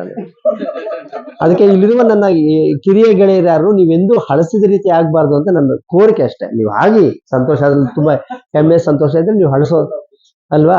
ಹಳಸಿದ್ರೆ ಏನ್ ತಪ್ಪಿಲ್ಲ ಸರ್, ನಮ್ಮಿಷ್ಟ ಹಳಸ್ತೀವಿ ಅಂದ್ರೆ ಹಳಸಿ, ತೊಂದರೆ ಇಲ್ಲ. ಆದ್ರೆ ವಾಸನೆ ಬರುತ್ತಲ್ಲ, ಅದು ಪ್ರಾಬ್ಲಮ್. ಹಾಗಾಗಿ ಹೌದು, ಅದಕ್ಕೆ ಕಳ್ಸಲ್ಲ ಬಿಡಿ. You are very sharp people. ನಾನು ಹೇಳ್ತೇನೆ, ನನ್ನ ರಿಕ್ವೆಸ್ಟ್. ಹಾಗಾಗಿ ಸಂಸ್ಕೃತಿ ಅನ್ನೋದು ಒಂದ್ ತಿಳ್ಕೊಳ್ಳಿ, ಕರ್ನಾಟಕದ ಸಂಸ್ಕೃತಿ ಆಗ್ಲಿ, ಭಾರತದ ಸಂಸ್ಕೃತಿ ಆಗ್ಲಿ, ವೆಸ್ಟರ್ನ್ ಕಲ್ಚರ್ ಆಗ್ಲಿ, ಅವರು ತುಂಬಾ ಬದಲಾವಣೆ, ಆಫ್ರಿಕಾ ಆಗ್ಲಿ, ಎಲ್ಲಾನು ಒಂದಕ್ಕೊಂದು ಬೆರೆತು ಮೇಳೈಸಿ ಹೋಗಿದೆ. ಹಾಗಾಗಿ ನಮ್ಮ ಸಂಸ್ಕೃತಿ ಅನ್ನೋದು ಒಂದಿಲ್ಲ. ಆದ್ರೆ ಅದ್ರಲ್ಲೊಂದು ಅಂಶ ಇದೆ, ನಮ್ಮ ಸಂಸ್ಕೃತಿ ಇಲ್ವಾ ಹಾಗೆ ಅಂದ್ರೆ, what we are is culture ಅಂತ ರೈಮಂಡ್ ವಿಲಿಯಮ್ಸ್ ಅಂತ ಒಬ್ಬ ಸಂಸ್ಕೃತಿ ಚಿಂತಕನು. ನಾವ್ ಹೇಗೆ ಏನ್ ಬದುಕಿದ್ವೋ ಅದು ನಮ್ಮ ಸಂಸ್ಕೃತಿ ಅಂತ ಭಾವಿಸ್ಕೋಬೇಕು. ಕೆಲವನ್ನ ನಮ್ಮ ಹೆಮ್ಮೆ ಅಂತ ಹೇಳ್ಕೊಳಕ್ ಗುರ್ತು ಬೇಕಲ್ಲ. ಕರ್ನಾಟಕವೇನು ಬರಿಯ ಹೆಸರೇ ಮಣ್ಣಿಗೆ ಅಂತ ಇರೋ ಕವಿವಾಣಿ ಇರೋದ್ರಿಂದ ನಾವು ಹೇಳಿಕೊಳ್ಳಲಾದರೂ ನಮ್ಗೆ ಒಂದು ಬೇಕಲ್ಲ. ಅದಕ್ಕಾಗಿ ಕೆಲವು ಲಾಂಛನಗಳನ್ನು ಉಳಿಸ್ಕೊಳ್ತೀವಿ, ಅದು ರಾಜಕೀಯ ಕಾರಣಗಳಿಗಾಗಿ. ಆದ್ರೆ ಸಂಶೋಧಕನ ಮನಸ್ಸು ಏನ್ ಮಾಡುತ್ತೆ ಅಂದ್ರೆ, ರಾಜಕೀಯ, ಸಾಂಸ್ಕೃತಿಕ, ಸಿದ್ಧಾಂತ, ಐಡಿಯಾಲಜಿ ಯಾವುದನ್ನು ಯೋಚನೆ ಮಾಡಲ್ಲ. ನಾನು ಮಾರ್ಕ್ಸ್ವಾದಿ, ಹಾಗಾಗಿ ಮಾರ್ಕ್ಸ್ವಾದಕ್ಕೆ ಅನುಗುಣವಾಗಿ ಸಂಶೋಧನೆ ಮಾಡ್ತೀನಿ ಅಂದ್ರೆ, ಅಥವಾ ನಾನು ಸಾವರ್ಕರ್ವಾದಿ, ನಾನು ಅದಕ್ಕೆ ಅನುಗುಣವಾಗಿ ಯೋಚನೆ ಮಾಡ್ತೀನಿ, ವರ್ಕ್ ಆಗಲ್ಲ. ನಾನು ಅಂಬೇಡ್ಕರ್ವಾದಿ, ನಾನು ಅದಕ್ಕೆ ಅನುಗುಣವಾಗಿ, it doesn't work. What works is truth. ನಾವು ಕರೆಕ್ಟ್ ಆಗಿ ಫೀಲ್ಡ್ಗೆ ಹೋಗಿ ಸಂಶೋಧನೆ ಮಾಡಿ ಅದನ್ನ ಏನು ನೋಡ್ತೀವೋ, ಅದನ್ನ ಏನೇನು ಅರ್ಥ ಮಾಡ್ಕೊಳ್ತೀವೋ. ಹಾಗಾಗಿ ನಾವಿರುವ ಪ್ರತಿಯೊಬ್ಬರು ಕರ್ನಾಟಕದ ಸಂಸ್ಕೃತಿಯಲ್ಲಿ ಕೆಲವು ಬದಲಾವಣೆಗಳಾಗಿದೆ. ಒಂದು ಸಂಸ್ಕೃತಿಯಲ್ಲಿ ಬರೀ ಇದಲ್ಲ, ಮೇಲ್ನೋಟದ ಆಚಾರ ವಿಚಾರಗಳಲ್ಲ, ಮೌಲ್ಯಗಳನ್ನು ಸಂಸ್ಕೃತಿ ಅಂತ ಕರಿತೀವಿ. ಈ ಸೋಷಿಯಾಲಜಿನಲ್ಲಿ ಏನ್ ಮಾಡ್ತೀವಿ ಅಂದ್ರೆ, ವ್ಯಾಲ್ಯೂಸ್ ಅನ್ನೋ ಪದ ಕೇಳಿದ್ವಿ, ನಿಮ್ಗೆ ವ್ಯಾಲ್ಯೂಸ್ ಇದೆಯಾ ಅವ್ರಿಗೆ ಅಂತೀವಿ, ಮೌಲ್ಯಗಳಿದೆಯಾ ಅಂತೀವಿ. ಮೌಲ್ಯಾಧಾರಿತ ವ್ಯವಸ್ಥೆ. ಮೌಲ್ಯಗಳು ಅಂದ್ರೆ ನಾವು ಸಮಾಜಶಾಸ್ತ್ರದಲ್ಲಿ expected behaviours from the members of the society. ನಾವು ಸಮಾಜದ ಸದಸ್ಯರಿಂದ ಅಥವಾ ಜನರಿಂದ ಕೆಲವು ನಡವಳಿಕೆಗಳನ್ನು ನಿರೀಕ್ಷಿಸ್ತೀವಿ, ಅದನ್ನ ಮೌಲ್ಯಗಳು ಅಂತ ಕರಿತೀವಿ. ಈಗ ಅವ್ರು ಹೇಳಿದ್ರು, ವಚನಗಳ ಕಾಲದಿಂದ ನಮ್ಗೊಂದು ಪರಂಪರೆ ಇದೆ. ಅದನ್ನ ಬೆಳಗ್ಗೆ ನಮ್ಮ ನಾಗಮುರದ ಸರು ಹೇಳಿದ್ರು. ಚಿನ್ನಪ್ರೆಡ್ಡಿ ಅವರು ಒಂದು ಜಡ್ಜ್ಮೆಂಟ್ ಬರೆಯುವಾಗ, ಇಂಡಿಯನ್ ಪೀಪಲ್ ಆರ್ ಟಾಲರೆಂಟ್, ಭಾರತೀಯ ಸಮಾಜವು ಸಹಿಷ್ಣುತೆ ಸಮಾಜ. ನಮ್ಗೆ ಅದೊಂದು ಮೌಲ್ಯ. ಕರ್ನಾಟಕದಲ್ಲಿ ಆ ಥರದ ಮೌಲ್ಯ, ಅಹಿಂಸಾತ್ಮಕ ಮೌಲ್ಯ ಇದೆ. ಸಾಮಾನ್ಯವಾಗಿ ನಮ್ಮ ಜನರು ಎಲ್ಲೋ ಅಲ್ಲೊಬ್ರು ರೌಡಿ, ಇಲ್ಲೊಂದು ಕೊಲೆ ಗಲಾಟೆ ಬಿಟ್ರೆ, ಸಾಮಾನ್ಯವಾಗಿ ಸಾಮಾನ್ಯ ಜನರು ಯಾವುದೇ ಪ್ರಚೋದನೆ ಇಲ್ಲದೆ ಅಥವಾ ಯಾವುದೇ ಅವ್ರಿಗೆ ಅವರ ಮೆದುಳನ್ನ ಪ್ರವೋಕ್ ಮಾಡದೆ ಹೋದ್ರೆ, ಉದ್ರೇಕಗೊಳಿಸದೆ ಹೋದ್ರೆ ಯಾರು ಹಿಂಸಾತ್ಮಕ ಚಟುವಟಿಕೆಗಳಲ್ಲಿ ಭಾಗವಹಿಸೋದಿಲ್ಲ. ಯಾಕಂದ್ರೆ ಸಾಮಾನ್ಯ ಜನರು ಅಂದ್ರೆ 95% ಜನ ಬಡವರು, ಅವರ ಬದುಕಿಗೆ, ಅವ್ರ ದಿನನಿತ್ಯ ತಮ್ಮ ಬದುಕನ್ನೇ ಅವಲಂಬಿಸಿರೋರಾಗಿರೋದ್ರ ಕರ್ನಾಟಕದಲ್ಲಿ ಅವ್ರಿಗೆ ಹಿಂಸೆಗೆ ಹೋಗುವಷ್ಟು ಲಕ್ಸುರಿ ಇಲ್ಲ. ನಾನು ಕ್ರೈಮ್ ಮಾಡ್ಬೇಕು, ಅಪರಾಧ ಮಾಡ್ಬೇಕು, ಇನ್ನೊಬ್ರ ಹತ್ರ ಜಗಳ ಮಾಡ್ಬೇಕು ಅಂದ್ರೆ ಅವ್ರಿಗೆ ಅಷ್ಟೊಂದು ಟೈಮ್ ಇಲ್ಲ. ಅವ್ರಿಗೆ ಸದ್ಯ ಬದುಕಿ ಮನೆಗೆ ಹೋಗಿ ನಮ್ಮ ಹೆಂಡತಿ ಮಕ್ಳು ನೋಡ್ಕೊಂಡು, ನಮ್ಮ ತಂದೆ ತಾಯಿ ನೋಡ್ಕೊಂಡು ಕಷ್ಟ ಸುಖ ನಿವಾರಿಸಿಕೊಳ್ಳುವುದರಲ್ಲೇ ಅವ್ರ ಜೀವನ ಅಡಗಿದೆ. ನಮ್ಮ ಕರ್ನಾಟಕದಲ್ಲಿ ಆಮೇಲೆ ಅದಕ್ಕೊಂದು ಪರಂಪರೆ ಇದೆ ನಮ್ಮ ಕರ್ನಾಟಕಕ್ಕೆ.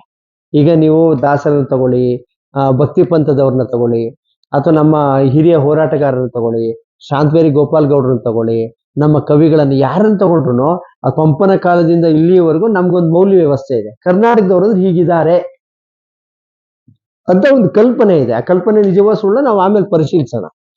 ಹಾಗಿರುವಾಗ ಆದ್ರೆ ನಮ್ಮ ಕರ್ನಾಟಕದಲ್ಲಿ ಇತ್ತೀಚೆಗೆ ಆ ಮೌಲ್ಯದಲ್ಲಿ ಬದಲಾವಣೆ ಆಗ್ತಾ ಇದೆ. ಮೌಲ್ಯದಲ್ಲಿ ಬದಲಾವಣೆ ಅಂದ್ರೆ, ಇಂಥ ನಂಬಿಕೆ ಇದ್ದಂತ ಜನರು ಹೆಚ್ಚು ಅಸಹಿಷ್ಣುಗಳಾಗ್ತಿದ್ದಾರೆ, ಹಿಂಸಾವಾದಿಗಳಾಗ್ತಾ ಇದ್ದಾರೆ. ಇಲ್ಲಿ ಕೋಮುಗಲಭೆಗಳಾದ್ರೆ ಆ ಕೋಮುಗಲಭೆಗಳ ಪರವಾಗಿ ಯೋಚನೆ ಮಾಡೋದು ಹಿಂಸೆಯನ್ನು ಬೆಂಬಲಿಸಿದ ಹಾಗೆ. ಕೋಮುಗಲಭೆಯಲ್ಲಿ ಭಾಗಿಯಾಗುವುದು ಮಾತ್ರ ಅಲ್ಲ, ಕೋಮುಗಲಭೆಗಳನ್ನ ಅದನ್ನ ಆಸ್ವಾದಿಸುವುದು ಅಥವಾ ಕೋಮುಗಲಭೆಗಳನ್ನ ಮನಸ್ಸಿನಲ್ಲಿ ಯೋಚನೆ ಮಾಡೋದು, ಅದು ಕೂಡ ಹಿಂಸೆಯ ಒಂದು ಭಾಗ ಆಗುತ್ತೆ. ನಾನು ಅನೇಕ ಜನರಿಗೆ ಹೇಳಿದ್ದೀನಿ. ಈಗ ನಮ್ಮಲ್ಲಿ ಸೋಷಿಯಲ್ ಮೀಡಿಯಾ ಇದೆಯಲ್ಲ, ವಾಟ್ಸಪ್ ಗ್ರೂಪ್ ಅಲ್ಲಿ ಫಾರ್ವರ್ಡ್ ಮಾಡೋದು ಒಂದು ಹಿಂಸೆಯ ಒಂದು ಭಾಗವೇ ಆಗೋಗ್ಬಿಡುತ್ತೆ. ಇವಾಗ ಏನಾಗಿದೆ, ಅದನ್ನ ಕಳಿಸುವಾಗ ಜನ ಯಾವುದೇ ಇದನ್ನ ಕಳಿಸುವಾಗ ನಾನು ಏನ್ ಮಾತಾಡ್ತಾ ಇದ್ದೀನಿ, ಇದರಿಂದ ಎಷ್ಟು ಜನರ ಕೊಲೆ ಆಗಬಹುದು. ಇದು ನಾವು ದೇಶ ಪ್ರೇಮದ ವಿಚಾರ ಅಲ್ಲ, ದೇಶ ಪ್ರೀತಿಸೋಣ. ಏನ್ ನಿಮ್ಮ ಮನೆಯಲ್ಲ ಒಬ್ಬ ಮಕ್ಕಳನ್ನ, ನಿಮ್ ಮಗು ಹುಟ್ಟಿದ ತಕ್ಷಣ ಭಾರತೀಯ ಸೈನ್ಯಕ್ಕೆ ಅರ್ಪಿಸಿ ಅಗ್ನಿವೀರರನ್ನಾಗಿ ಮಾಡಿ, ಅದು ಸಂತೋಷಕರವಾದ ವಿಚಾರ. ನಾನು ಎಷ್ಟೋ ಜನಕ್ಕೆ ದೇಶಭಕ್ತರಿಗೆಲ್ಲ ಅದು ಕೇಳ್ಕೊಂಡಿದ್ದೀನಿ. ದಯವಿಟ್ಟು ತಾವೆಲ್ಲರೂ ತಮ್ಮ ಮಕ್ಕಳನ್ನ ಕಡ್ಡಾಯವಾಗಿ ಸೈನ್ಯಕ್ಕೆ ಸೇರಿಸಿ ಅಗ್ನಿವೀರರನ್ನಾಗಿ ಮಾಡಿ ಅಂತ ತುಂಬಾ ಜನ ನಾನು ರಿಕ್ವೆಸ್ಟ್ ಮಾಡ್ತಾ ಇದ್ದೀನಿ. ಕೆಲವು ದೇಶ ಪ್ರೇಮಿಗಳು ಅವತ್ತಿಂದ ನನ್ನ ಹತ್ರ ಮಾತು ಬಿಟ್ಟಿದ್ದಾರೆ, ಸರಿ ಇಲ್ಲ ಇವನು, ಅವ್ರಿಗೆ ಅಂದ್ರೆ ಇವ್ನು ತುಂಬಾ ದೇಶ ಪ್ರೇಮಿ ನೋಡಿ, ಈ ತರ ಎಲ್ಲ ಸಲಹೆ ಕೊಡ್ತಾನೆ, ಅದು ಸೈನ್ಯ ಕಳಿಸಿ ಅಂತ ಹೇಳಿದ್ರೆ ಎಷ್ಟೋ ಜನ ನನ್ನ ಹತ್ರ ಮಾತು ಬಿಟ್ಟಿದ್ದಾರೆ. ನಮ್ಮ ಕಾಲೇಜಲ್ಲೂ ಮಾತು ಬಿಟ್ಟಿದ್ದಾರೆ. ಅದಕ್ಕೆ ನಾನು ದೇಶ ಪ್ರೇಮವನ್ನು, ಅವ್ರ ದೇಶ ಪ್ರೇಮ ಗೌರವಿಸಿ ಆ ಮಾತನ್ನು ಅಲ್ಲಿಗೆ ಬಿಡ್ತೀನಿ. ಹಾಗಾದ್ರೆ ನಾವು ದೇಶ ಪ್ರೇಮದ ಪ್ರಶ್ನೆ ಅಲ್ಲ ಇಲ್ಲಿ ಉದ್ಭವಿಸ್ತಾರೆ. ಅದನ್ನ ಮೀರಿಯೂ ನಾವು ಒಂದು ಯುದ್ಧದ ಆಗುಹೋಗುಗಳೇನಾಗುತ್ತೆ, ನಾನು ಯುದ್ಧದ ಸಂದರ್ಭದಲ್ಲಿ ಮತ್ತು ಕೋಮುಗಲಭೆಗಳ ಸಂದರ್ಭದಲ್ಲಿ ಸಾಮಾನ್ಯವಾಗಿದ್ದಂಥ ಕರ್ನಾಟಕದ ಜನ ಸಹಿಷ್ಣುಗಳಾಗಿದ್ದಂಥವ್ರು ಅವರ ಮೌಲ್ಯದಲ್ಲಿ ಬದಲಾವಣೆ, ಅವರಿಂದ ಏನೋ ಒಳ್ಳೇದು ನಿರೀಕ್ಷಿಸ್ತಾ ಇರ್ತೀವಿ, ಹಿಂಸೆಯನ್ನು ಬೆಂಬಲಿಸಲ್ಲ ಅಂತೀವಿ, ಅವನು ಮನಸ್ಸಿನಲ್ಲಿಯೇ ಹಿಂಸೆಯನ್ನು ಬೆಂಬಲಿಸ್ತಾ ಇದ್ದಾನೆ ಅಂದ್ರೆ ಅಷ್ಟರ ಮಟ್ಟಿಗೆ ನಮ್ಮ ಕರ್ನಾಟಕದ ಪರಂಪರೆಯಲ್ಲಿ ಒಂದು ಸಣ್ಣ ಪಲ್ಲಟ ಕಂಡು ಬರ್ತಾ ಇದೆ, ಒಂದು ಬದಲಾವಣೆ ಆಗಿದೆ. ಇದು ಬದಲಾವಣೆ ಆಗೋದು ಒಳ್ಳೇದಲ್ವಾ ಅನ್ಬೋದು. ಬದಲಾವಣೆ ಯಾವಾಗ ಒಳ್ಳೇದು ಅಂದ್ರೆ ಅದು ಸಕಾರಾತ್ಮಕ ಬದಲಾವಣೆಯೋ ನಕಾರಾತ್ಮಕ ಬದಲಾವಣೆಯೋ. ಯಾವುದೇ ಬದಲಾವಣೆಯೋ ಯಾವುದೇ ಜನರ ಬದುಕನ್ನ ನಾಶ ಮಾಡುವಂತಿರಬಾರದು, ಅವರ ಆಸ್ತಿಪಾಸ್ತಿಗಳನ್ನ ನಾಶ ಮಾಡುವಂತಿರಬಾರ್ದು, ಅವರ ಆರ್ಥಿಕ ವ್ಯವಸ್ಥೆನ ಅದನ್ನ ಹಾಳು ಮಾಡಬಾರ್ದು, ಅವ್ರ ಶಿಕ್ಷಣಕ್ಕೆ ತೊಂದರೆ ಆಗಬಾರ್ದು, ಅವ್ರನ್ನ ಕೊಲ್ಲುವಂತಿರಬಾರ್ದು. ಯಾವ ಬದಲಾವಣೆಯು ಪ್ರತಿಯೊಬ್ಬರ ಜೀವನದಲ್ಲಿ ಒಂದು ಸಾಮಾಜಿಕ ಚಲನೆಯನ್ನು ತರುತ್ತೋ, ಅವರ ಬದುಕಿನಲ್ಲಿ ಒಂದು ಘನತೆಯನ್ನು ತಂದು ಕೊಡುತ್ತೋ, ಅದನ್ನ ಮಾತ್ರ ನಾವು ಸಾಮಾಜಿಕ ಬದಲಾವಣೆ ಅಂತ ಕರಿಬಹುದು. ಹಾಗಾಗಿ ನಮ್ಮ ಇತಿಹಾಸದುದ್ದಕ್ಕೂ ನಮ್ಗೆ ಕೊಟ್ಟಿರೋ ನಮ್ಮ ಇತಿಹಾಸದುದ್ದಕ್ಕೂ ಆ ಪರಂಪರೆ ಇದೆಯಲ್ಲ, ಅದರಲ್ಲಿ ಮೌಲ್ಯದಲ್ಲಿ ಕೆಲವು ಬದಲಾವಣೆಗಳಾಗಿದೆ. ಮತ್ತು ನಗರೀಕರಣದಿಂದಾಗಿ ಅದೊಂದು ತುಂಬಾ ಜನ ಭಾರತ ಹಳ್ಳಿಗಳ ದೇಶ ಅಂತಿದ್ದಾರೆ, ಅಥವಾ ಕರ್ನಾಟಕ ಹಳ್ಳಿಗಳ ನೋಮೋರ್, ಅದು ಹಳ್ಳಿಗಳ ದೇಶ ಅನ್ನೋದು ಮರ್ತು ಬಿಡ್ಬೇಕಾಗುತ್ತೆ, ಈ ನಗರ ದೇಶ ಅಂತಾನೆ ಕರಿಬೇಕಾಗುತ್ತೆ ಒಬ್ಬ ಸಮಾಜಶಾಸ್ತ್ರಜ್ಞರಾಗಿ. ಯಾಕಂದ್ರೆ ಭಾರತದಾದ್ಯಂತ ಹೆಚ್ಚುತ್ತಿರುವ ಹೈವೇಗಳಿದಾವೆ, ನೆಟ್ವರ್ಕ್, ಆ ನೆಟ್ವರ್ಕ್ಗಳನ್ನು ನೋಡಿದ್ರೆ ಕಳೆದ 10 ವರ್ಷಗಳಲ್ಲಿ ನೀವು ರಸ್ತೆಗಳಲ್ಲಿ ಓಡಾಡೋದನ್ನು ಗಮನಿಸಿದ್ರೆ ಎಲ್ಲಾ ಕಡೆಯೂ ನಗರೀಕರಣಗೊಂಡಿದೆ. ಈ ನಗರೀಕರಣಗೊಂಡಿರೋದ್ರಿಂದ ನಾವು ಇನ್ನೊಂದು ಗಮನ ಹರಿಸಬೇಕಾದ್ರೆ ತುಂಬಾ ಜನ ವಲಸೆ ಬರ್ತಾ ಇದೆ. ವಲಸೆ ಬರುವವರ ಜೀವನದ ಬಗ್ಗೆ ಬಹಳ ನಿಕೃಷ್ಟವಾಗಿ ಕಾಣ್ತಾ ಇದೆ ಮೈಗ್ರೆಂಟ್ಸ್ ನ. ಹಂಗ್ ನೋಡಿದ್ರೆ ನಾವು ಎಲ್ಲ ವಲಸಿಗರೆ, ಮಧ್ಯಮ ವರ್ಗದವರು ಮೇಲ್ವರ್ಗದವರು ಅವ್ರನ್ನ ಅವ್ರು ವಲಸಿಗರು ಅಂತ ಕರ್ಕೊಳ್ಳಲ್ಲ ಶ್ರೀಮಂತರವರು.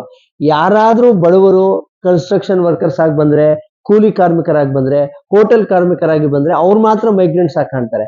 ಶ್ರೀಮಂತರನ್ನ ವಲಸಿಗರು, ಶ್ರೀಮಂತರೇನು ಇಲ್ಲಿಯೇ ಹುಟ್ಟಿ ಬೆಳೆದವಂತೆ ಅವರು ವಲಸಿಗರೆ.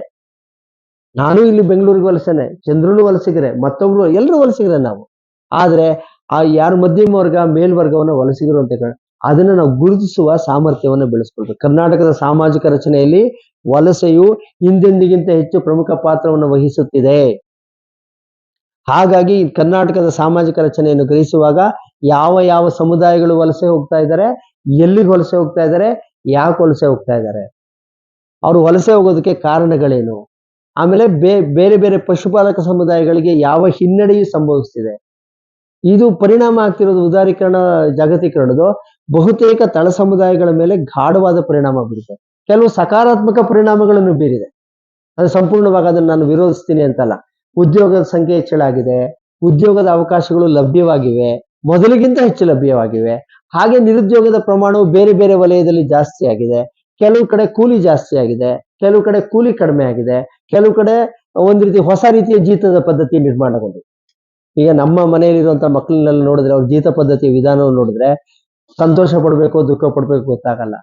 MBA ಮಾಡೋದು, ಇಂಜಿನಿಯರಿಂಗ್ ಮಾಡೋದು, 20-25 ಸಾವಿರಕ್ಕೆ ಬೆಳಗ್ಗೆ 9 ಗಂಟೆಯಿಂದ ಸಂಜೆ 6 ಗಂಟೆವರೆಗೂ ಮೀಟಿಂಗ್ ಏನ್ ಮೀಟಿಂಗ್ ಮಾಡ್ತಾರೋ ಗೊತ್ತಿಲ್ಲ. ಈ ದೇಶ ಏನಾಗುತ್ತೋ ಅಷ್ಟು ಮೀಟಿಂಗ್ ನಡೀತಾ ಇರುತ್ತೆ. ಪ್ರತಿ ಕಾರ್ಪೊರೇಟ್ ಕಂಪನಿಯಲ್ಲಿ ಪ್ರತಿ ದಿವಸ ಮೀಟಿಂಗ್ ನಡೀತಾ ಇರುತ್ತೆ. ಹೀಗಾಗಿ ಅವರ ಹ್ಯಾಪಿನೆಸ್ ಇಂಡೆಕ್ಸ್ ಏನಾಗಿದೆ. ಕರ್ನಾಟಕದಲ್ಲಿ ನಾವು ತುಂಬಾ ಜನ ಸಂತೋಷ ಪಡ್ತಿದ್ದಾರೆ, ಸಿಲಿಕಾನ್ ವ್ಯಾಲಿ, ನಾವು ಕಂಪ್ಯೂಟರ್ ಅಲ್ಲಿ ಬಹಳ ಮುಂದಿದ್ದೀವಿ ಅಂತ. ಆ ಸಿಲಿಕಾನ್ ವ್ಯಾಲಿ ಮುಖ್ಯಸ್ಥರೆಲ್ಲರೂ ಜನರನ್ನ, ಸಿಲಿಕಾನ್ ವ್ಯಾಲಿ ಒಬ್ಬ ಮುಖ್ಯಸ್ಥರ ಇದ್ದಾರೆ ನೋಡ್ರಿ, ಎಂತ ಅವ್ರ ಹೆಸರು, ಯಾರೋ ಒಬ್ಬ ಎಂತದೋ ಒಂದು ಮೂರ್ತಿ ಅಂತ ಇಟ್ಕೊಳ್ಳಿ, ಅದು ಅಲ್ಲಿ ಕಂಪ್ಯೂಟರ್ ಮೂರ್ತಿ ಅಂತ ಇಟ್ಕೊಡಲ್ಲ, ಯಾರೋ ಒಂದು ಮೂರ್ತಿ, ಅವರ ಕಂಪ್ಯೂಟರ್ಗಳೆಲ್ಲ ದೇವತಾ ಮೂರ್ತಿ ಇರ್ತಾರೆ, ಅವ್ರ ಕಂಪ್ಯೂಟರ್ನ ಅಥವಾ ಸಾಫ್ಟ್ವೇರ್ ಮೂರ್ತಿ ಅವ್ರು 70 ಗಂಟೆಗಳ ಕಾಲ ದುಡಿಬೇಕು. ಅನೇಕ ಯುವಕರು ಡಿಪ್ರೆಷನ್ಗೆ ಒಳಗಾಗುವಷ್ಟು ದುಡಿಸಲಾಗುತ್ತಿದೆ. ಮೇಲ್ನೋಟಕ್ಕೆ ಎಲ್ಲವೂ ಚೆನ್ನಾಗಿರುವಂತೆ ಕಂಡ್ರು. ಮತ್ತು ನಮ್ಮ ಬದಲಾವಣೆ ಆಗ್ತಿರೋದು ಇನ್ನೊಂದು ದೊಡ್ಡದೇನಂದ್ರೆ ಗಣನೀಯವಾಗಿ ವಿಚ್ಛೇದನದ ಪ್ರಮಾಣ ಜಾಸ್ತಿ ಆಗ್ತದೆ. ಗಣನೀಯ ಪ್ರಮಾಣದಲ್ಲಿ ವಿಚ್ಛೇದನ. ನಾನು ವಿಚ್ಛೇದನ ಆಗ್ಬಾರ್ದು, ಎಲ್ಲರೂ ಒಟ್ಟಾಗಿರ್ಬೇಕು ಅಂತ ಏನ್ ಹೇಳ್ತಿಲ್ಲ, ಆದ್ರೆ ಆಗ್ಬೇಕು ಅಂತಾನು ಹೇಳ್ತಿಲ್ಲ ಅಲ್ವಾ. ಈಗ ವಿಚ್ಛೇದನ ಆಗ್ಬಾರ್ದು ಅಂತಂದ್ರೆ ಅಲ್ಲಿ ಸ್ವಾತಂತ್ರ್ಯ ಸಮಾನತೆ ವಿಚಾರಗಳು ಬರುತ್ತೆ. ವಿಚ್ಛೇದನ ಆಗ್ಬೇಕು ಅಂತ ಅಲ್ಲಿ ಒಗ್ಗಟ್ಟು ಸಹಬಾಳ್ವೆ ಜೇನುಗೂಡು ನಾವೆಲ್ಲ ಅಂತ ಒಂದು ಹಾಡು ಬರುತ್ತಲ್ಲ, ನೀನೇ ರಾಮಚಂದ್ರ, ಅದೇನೋ ಆ ತರದ ಹಾಡುಗಳಿಗೆಲ್ಲ ತುಂಬಾ ಧಕ್ಕೆ ಆಗ್ಬಿಡುತ್ತೆ. ವಿಚ್ಛೇದನ ಆಗ್ಬೇಕು ಅಂದ್ರೆ ನೀನೇ ರಾಮ ನಾನೇ ಸೀತೆ ಅಂತ ಕಷ್ಟ ಆಗುತ್ತೆ. ಅಥವಾ ವಿಚ್ಛೇದನ ಆಗ್ಬೇಕು ಅಂತಂದ್ರೆ ಅದು ಬೇರೆ ತರ, ಈ ವಿಚ್ಛೇದನ ಆಗ್ಬಾರ್ದು ಅಂದ್ರೆ ಅದು ಬೇರೆ ತರ ಸಮಸ್ಯೆಗಳಿದೆ. ಅದನ್ನ ನೀವು ಸಂಶೋಧನೆ ಮಾಡಿ ನೋಡ್ಬೇಕು. ಅದ್ರ ಬಗ್ಗೆ ಒಂದು ತೀರ್ಮಾನಕ್ಕೆ ಬರಕ್ಕಾಗಲ್ಲ. ಈಗೆಲ್ಲಾ ಕಡೆನೂ ಕುಟುಂಬಗಳೆಲ್ಲ ಒಡೆದು ಹೋಗುತ್ತಿವೆ, ಮೊದಲು ಬಹಳ ಚೆನ್ನಾಗಿತ್ತು, ಏನ್ ಚೆನ್ನಾಗಿತ್ತ ನಂಗೆ ಗೊತ್ತಿಲ್ಲ. ಅದೊಂದು ಈ ರೋಗ ಇದೆ. ಇತಿಹಾಸವನ್ನು ವೈಭವೀಕರಿಸುವುದು ಮತ್ತು ಅನಗತ್ಯವಾಗಿ ಇದರ ಬಗ್ಗೆ ರಮ್ಯ ಕಲ್ಪನೆಗಳು. ಇತಿಹಾಸದಲ್ಲಿ ಚೆನ್ನಾಗಿರೋದ ಅಂಶಗಳು ಇಲ್ಲ ಅಂತ ಹೇಳಲ್ಲ, ಆದ್ರೆ ಅನಗತ್ಯವಾಗಿ ಅದನ್ನ ರಮ್ಯಗೊಳಿಸಬಾರದು. ಅವಾಗೆಲ್ಲ 100 ವರ್ಷ ಬದುಕ್ತಿದ್ರು, ಏನ್ ತಿಂತಿದ್ರು ಗೊತ್ತಾ ಅಂತಾರೆ. ಏನ್ ತಿಂತಿದ್ರು ಪಾಪ, ಏನು ಕೊರ್ಲೆ, ನವಣೆ, ಮತ್ತೆ ಅವಾಗ ಅನ್ನ ಅನ್ನೋದು ಅಮೂಲ್ಯ. ನಾನ್ ಚಿಕ್ಕಂದಲ್ಲಿ ಅಮೂಲ್ಯ ಆಗೋಗಿತ್ತು ಅನ್ನ.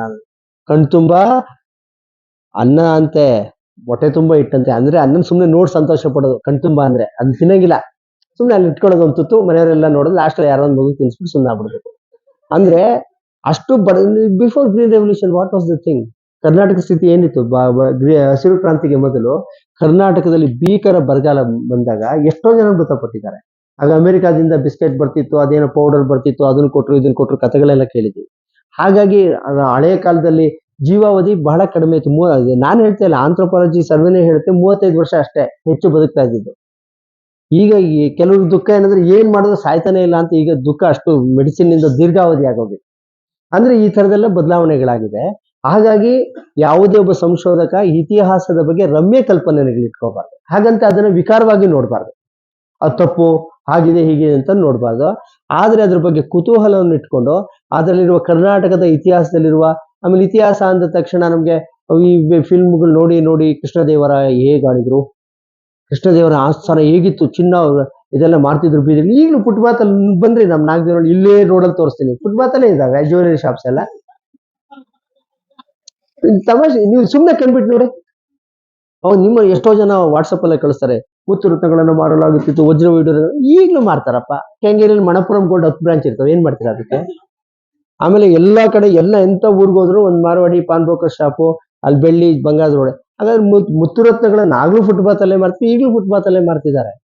ಹಂಗಂದ ತಕ್ಷಣ ಮುತ್ತು ರತ್ನಗಳನ್ನ ಈಗ ಮಾರ್ತಾ ಇದ್ದಾರೆ, ಮಣಪುರಂ ಗೋಲ್ಡ್ ಎಲ್ಲಾ ಕಡೆ ಮಾರ್ತಾ ಇದ್ದಾರೆ ಅಂದ ತಕ್ಷಣ ಓ ಕೆಂಗೇರಿಯಲ್ಲಿರುವ ಜನ ಎಲ್ಲ ಶ್ರೀಮಂತರು, ಅಲ್ಲಿ ಮುತ್ತು ರತ್ನಗಳನ್ನ ಬೀದಿ ಬೀದಿಯಲ್ಲಿ ಮಾರಲಾಗುತ್ತಿತ್ತು ಅಂತ ಹೇಳಲಾಗತ್ತಾ? ಹಾಗಾಗಿ ಈ ತರ ವೈಭವೀಕೃತ ಹೇಳಿಕೆಗಳಿರುತ್ತಲ್ಲ. ಬಾಬಾ ಸಾಹೇಬ್ ಅಂಬೇಡ್ಕರ್ ಒಂದು ಮಾತು ಹೇಳ್ತಾರೆ, ಅವರೇ ವಿಚಾರದಲ್ಲಿ ಬಹಳ ಒಳ್ಳೆ ಮಾತು ಹೇಳ್ತಾರೆ. ಏನಂದ್ರೆ, ನಮ್ಮ ಇತಿಹಾಸವನ್ನು, ಪುರಾಣವನ್ನು ಅತಿರಂಜಿತ ಮಾಡಲಾಗಿದೆ, ರಂಜನೀಯಗೊಳಿಸಲಾಗಿದೆ. ಈ ಮಕ್ಳಿಗೆ ಕತೆ ಹೇಳಲ್ವಾ? ಮಕ್ಳಿಗೆ ಕತೆ ಹೇಳ್ದಂಗೆ ಹೇಳೋದು. ಈ ನೋಡಿ ಮುತ್ತು ರತ್ನ ಮಾಡ್ತಾ ಇದ್ರು, ನಮ್ ದೇಶ ಎಷ್ಟು ಚೆನ್ನಾಗಿ, ನನ್ ದೇಶ ಚೆನ್ನಾಗಿತ್ತು ಮುತ್ತು ಅದೆಲ್ಲ ಪ್ರಶ್ನೆ. ಇವಾಗ್ಲೂ ಮಾರ್ತಾ ಇದ್ದಾರೆ, ನೋಡ್ತಾ ಇದ್ದೀನಿ ಅಷ್ಟೇ ಪ್ರಶ್ನೆ. ಅಂದ್ರೆ ಇವಾಗ ಹೆಂಗಿದೆಯೋ ದೇಶ, ಅವಾಗ್ಲೂ ಹಂಗೆ ಇತ್ತು.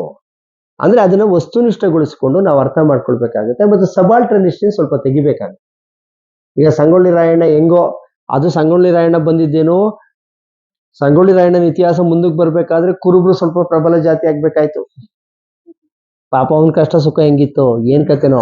ಒಬ್ಬ ಪೋಸ್ಟ್ ಮ್ಯಾನ್ ಆಗಿ ಆ ಮನುಷ್ಯ ಎಷ್ಟು ಕಷ್ಟಪಟ್ಟಿದ್ದಾರೆ. ನನ್ನ ಹೆಸರಲ್ಲೆಲ್ಲ ಇದು ಬರುತ್ತೆ, ರೈಲ್ವೆ ಸ್ಟೇಷನ್ ಬರುತ್ತೆ, ಸಂಗೊಳ್ಳಿ ರಾಯಣ್ಣ ಜನ್ಮ ಜನ್ಮಾಂತರದಲ್ಲೂ ಎಣಿಸಿರ್ಲಿಲ್ವೇನೋ. ಆಮೇಲೆ ಕೆಂಪೇಗೌಡ ಜೈಲಲ್ಲೆಲ್ಲ ಹೋಗಿ ಆತ ಏನೋ ಕಷ್ಟಪಟ್ರೆ. ಈಗ ಇದ್ಕಿದಂಗೆ ಒಂದು ಜಾತಿಯ ನಾಯಕರು ಇದೆಲ್ಲ, ಒಂದು ಜಾತಿಯ ನಾಯಕರಾದ್ರು. ಹಾಗಾಗಿ ಇತಿಹಾಸ ಯಾವ ಟೈಮಲ್ಲಿ ಯಾರು ಬೇಕಾದ್ರೂ ಅವ್ರಿಗೆ ಇಷ್ಟ ಬಂದ ಹಾಗೆ ಉಪಯೋಗಿಸ್ಕೊಳ್ತಾರೆ. ನಾವು ಚಿಕ್ಕಂದಲ್ಲಿರೋವರೆಗೂ ಟಿಪ್ಪು ಸುಲ್ತಾನ್ ಒಬ್ಬ ಹೀರೋ ಆಗಿದ್ರು. ಪ್ಯಾರಿಸ್ ಅಲ್ಲಿ, ಲಂಡನ್ ಅಲ್ಲೆಲ್ಲ ರೇಷ್ಮೆ ಸೀರೆಯ ಅಂಗಡಿಗಳನ್ನು ತೆಗೆದವರು, ರೇಷ್ಮೆ ಸೀರೆಯನ್ನು ತಂದು ಇಲ್ಲಿ ಎಲ್ಲ ಕೆರೆಗಳು ನೀರಾವರಿ ಇದೆಯಲ್ಲ, ದಕ್ಷಿಣ ಕರ್ನಾಟಕದಲ್ಲಿ ನೀರಾವರಿ ವ್ಯವಸ್ಥೆಯನ್ನು ಕಲ್ಪಿಸಿದವರು. ಆಮೇಲೆ ಟಿಪ್ಪು ಸುಲ್ತಾನ್ ಅಂದ್ರೆ ಒಂದು ವಿಶೇಷವಾದ ಗ್ರಂಥಾಲಯನ ಉಂಟು, ಅನೇಕ ಭಾಷೆಗಳನ್ನ ಬಲ್ಲಂತಹ ವ್ಯಕ್ತಿ. ಬ್ರಿಟಿಷರ ವಿರುದ್ಧ ಹೋರಾಡಿ ತನ್ನ ಮಕ್ಕಳನ್ನ ಒತ್ತೆ ಇಟ್ಟ ವ್ಯಕ್ತಿ ನಾವು ಓದಿದ್ವಿ. ಈಗ ನೋಡಿದ್ರೆ ಇದ್ಕಿದಂಗೆ ಟಿಪ್ಪು ಸುಲ್ತಾನ್ ವಿಲನ್ ತರ ಮಾಡ್ಬೇಕು ನಿಮ್ ಕಣ್ಣೆದುರಿಗೆ ಇತಿಹಾಸವನ್ನು. ಹಾಗಾಗಿ ಈಗ ಸಂಶೋಧಕರಿಗೆ ನಮ್ಗೆಲ್ಲ ಎದುರಾಗಿರೋ ಸಮಸ್ಯೆ ಏನು ಅಂದ್ರೆ, ಯಾವುದು ನಿಜ ಯಾವುದು ಸುಳ್ಳು ಎನ್ನದಂತೆ ಭ್ರಮೆಗಳನ್ನ ಸೃಷ್ಟಿಸಲಾಗುತ್ತೆ. ಅದಕ್ಕಾಗಿ ಒಂದು ಸಿನ್ಸಿಯರ್ ರಿಕ್ವೆಸ್ಟ್ ಅಂದ್ರೆ, ಈ ಕನ್ನಡ ಟಿವಿ ಚಾನಲ್ಸ್ ಸಾಧ್ಯವಾದಷ್ಟು ನೀವು 1 ವರ್ಷ ಬಂದ್ ಮಾಡ್ಬಿಟ್ರೆ ನಮ್ ತಲೆ ಒಂಥರ ಫ್ರೆಶ್ ಆಗಿ ಯೋಚನೆ ಮಾಡಕ್ ಶುರುವಾಗುತ್ತೆ. ಅವನ ಅದ್ರಲ್ಲೂ ಬರೀ ಸೀರಿಯಲ್ ನೋಡಿ ಏನೋ ನಡ್ಕೊಂಡು ಹೋಗುತ್ತೆ. ಆದ್ರೆ ಯಾವ ಕಾರಣಕ್ಕೂ ನ್ಯೂಸ್ನ, ಯಾವುದೇ ಇಂಗ್ಲಿಷ್ ಆಗ್ಲಿಕ್ಕೆ ನ್ಯೂಸ್ ನೋಡೋದ್ ನಿಲ್ಸ್ಬಿಟ್ಟು ನಮಗೆ ಬೇಕಾದಂತಹ ನಿಜವಾದ ಸತ್ಯವನ್ನ, ನಿಜವಾದ ಇದನ್ನು, ಈಗ ಕರ್ನಾಟಕದಲ್ಲಿ ಅಂತ ಪರಿಸ್ಥಿತಿಗೆ ಬಂದು ನಿಂತಿದ್ದೀವಿ. ಸತ್ಯ ಮತ್ತು ಸುಳ್ಳುಗಳ ನಡುವೆ ಗೆರೆ ಅಳಿಸಿ ಹೋಗಿ ನಾವು ಯಾವುದು ನಿಜ ಯಾವುದು ಅಲ್ಲ ಎನ್ನುವ, ಮತ್ತೆ ಯಾವುದು ನಿಜವಾದ ಸಂಸ್ಕೃತಿ ಯಾವುದು ಅಲ್ಲ, ನಮ್ಮದಲ್ಲದ ಎಷ್ಟೋ ವಿಚಾರಗಳನ್ನ, ಸಂಸ್ಕೃತಿಗೂ ಕನ್ನಡಕ್ಕೂ ಸಂಬಂಧವೇ ಇಲ್ಲ. ಕಮಲ್ ಹಾಸನ್ ಪಾಪ ಶಿವರಾಜ್ ಕುಮಾರ್ನ ಮೆಚ್ಚಿಸ್ಬೇಕು, ಅಷ್ಟು ದೂರ ಹೋಗಿದ್ದಾರೆ. ಶಿವರಾಜ್ ಕುಮಾರ್ ಬೇರೆ ಅವ್ರ ಅಭಿಮಾನಿ ಅಂತ ಹೇಳಿ ಫ್ಲೋನಲ್ಲಿ ಒಂದು ಮಾತಾಡಿದೆ, ಅವ್ರಿಗೆ ಮಾತಾಡಿದಾಗ ಅವ್ರಿಗೂ ಗೊತ್ತಿಲ್ಲ, ಕೇಳಿಸ್ಕೊಂಡು ಅವ್ರಿಗೆ ಗೊತ್ತಿಲ್ಲ. ನಾನು ನೋಡಿದೆ ಆ ಫಂಕ್ಷನ್, ನನಗೂ ಕೇಳಿಸ್ಕೊಂಡಿಲ್ಲ ಅದು. ನಾನು ನಾಳೆ ಬೆಳಗ್ಗೆ ನೋಡಿ ಇಷ್ಟು ದೊಡ್ಡ ಸುದ್ದಿ ಆಗ್ಬಿಡುತ್ತೆ ಅಂತ ನಮ್ಗೆ ಗೊತ್ತಿರಲಿಲ್ಲ. ಆದ್ರೆ ಕನ್ನಡ ಭಾಷೆ ಮಾತಾಡುವವರು ಉರ್ದು ಭಾಷೆಯನ್ನು ಹೇಗೆ ಟ್ರೀಟ್ ಮಾಡ್ತಾರೆ, ಕೊಡವ ಭಾಷೆಯನ್ನು ಹೇಗೆ ಟ್ರೀಟ್ ಮಾಡ್ತಾರೆ, ಕೊಂಕಣಿ ಭಾಷೆಯನ್ನು ಹೇಗೆ ಟ್ರೀಟ್ ಮಾಡ್ತಾರೆ, ತುಳು ಭಾಷೆಯನ್ನು ಹೇಗೆ ಟ್ರೀಟ್ ಮಾಡ್ತಾರೆ, ಅರಿವು ಭಾಷೆಯನ್ನ ಹೇಗೆ ಟ್ರೀಟ್ ಮಾಡ್ತಾರೆ, ಅದು ಸ್ವಲ್ಪ ನಾವು ಗಮನಿಸ್ಕೋಬೇಕು. ಅಂದ್ರೆ ನಾವು ಸಂಶೋಧಕರು, ಅಭಿಮಾನಿ ಇಟ್ಕೊಳ್ಳಿ, ಅಭಿಮಾನ ಬೇರೆ, ಸಂಶೋಧನೆ ಬೇರೆ. ಈಗ ನಾನು ಅಭಿಮಾನಿ ಆಗಿದ್ದಾಗಲೇ ಬೇರೆ ತರ ಇರ್ತೀನಿ, ಸಂಶೋಧಕನಾಗಿದ್ದಾಗ ಬೇರೆ ತರ. ಸಂಶೋಧಕನಾದಾಗ ಒಂದು ದೃಷ್ಟಿಕೋನ ಬೇಕಾಗುತ್ತೆ. ಹಾಗಾಗಿ ನಾವು ಕರ್ನಾಟಕದ ಸಮಾಜವನ್ನು, ಕರ್ನಾಟಕದ ಸಾಮಾಜಿಕ ರಚನೆಯನ್ನು ಅರ್ಥ ಮಾಡಿಕೊಳ್ಳುವಾಗ ಜಾತಿ, ಭಾಷೆ, ನೆಲ ಜಲ ಅಂತ ಇಲ್ಲಿ ಕೂಗಾಡ್ತಾರಲ್ಲ, ಈಗ ನಮಗೆ ಹಿಂಗೆ ಕಾವೇರಿ ಇದೆಯೋ ಆಂಧ್ರಕ್ಕೆ ಹಾಗೆ ಗೋದಾವರಿ ಇದೆ.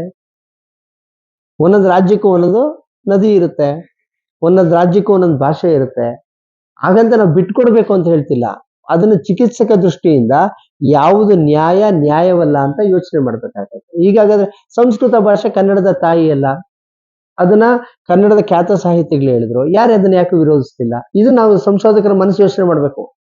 ತಮಿಳು ನಮಗೆ ತುಂಬಾ ಹತ್ತಿರವಾದ ಭಾಷೆ, ತಮಿಳು, ತೆಲುಗು, ಇವೆಲ್ಲ ನಮ್ಮ ಮಲಯಾಳಮು ನಮ್ಗೆ ತುಂಬಾ ಹತ್ತಿರವಾದ ಭಾಷೆಗಳು. ಇಲ್ಲಿ ಎಲ್ರಿಗೂ ಸರಿಸುಮಾರು ಪ್ರತಿಯೊಬ್ಬರಿಗೂ ತೆಲುಗು ಅರ್ಥ ಆಗುತ್ತೆ ಅಂತ ನನಗೆ, ಸ್ವಲ್ಪ ಹೆಚ್ಚು ಕಡಿಮೆ.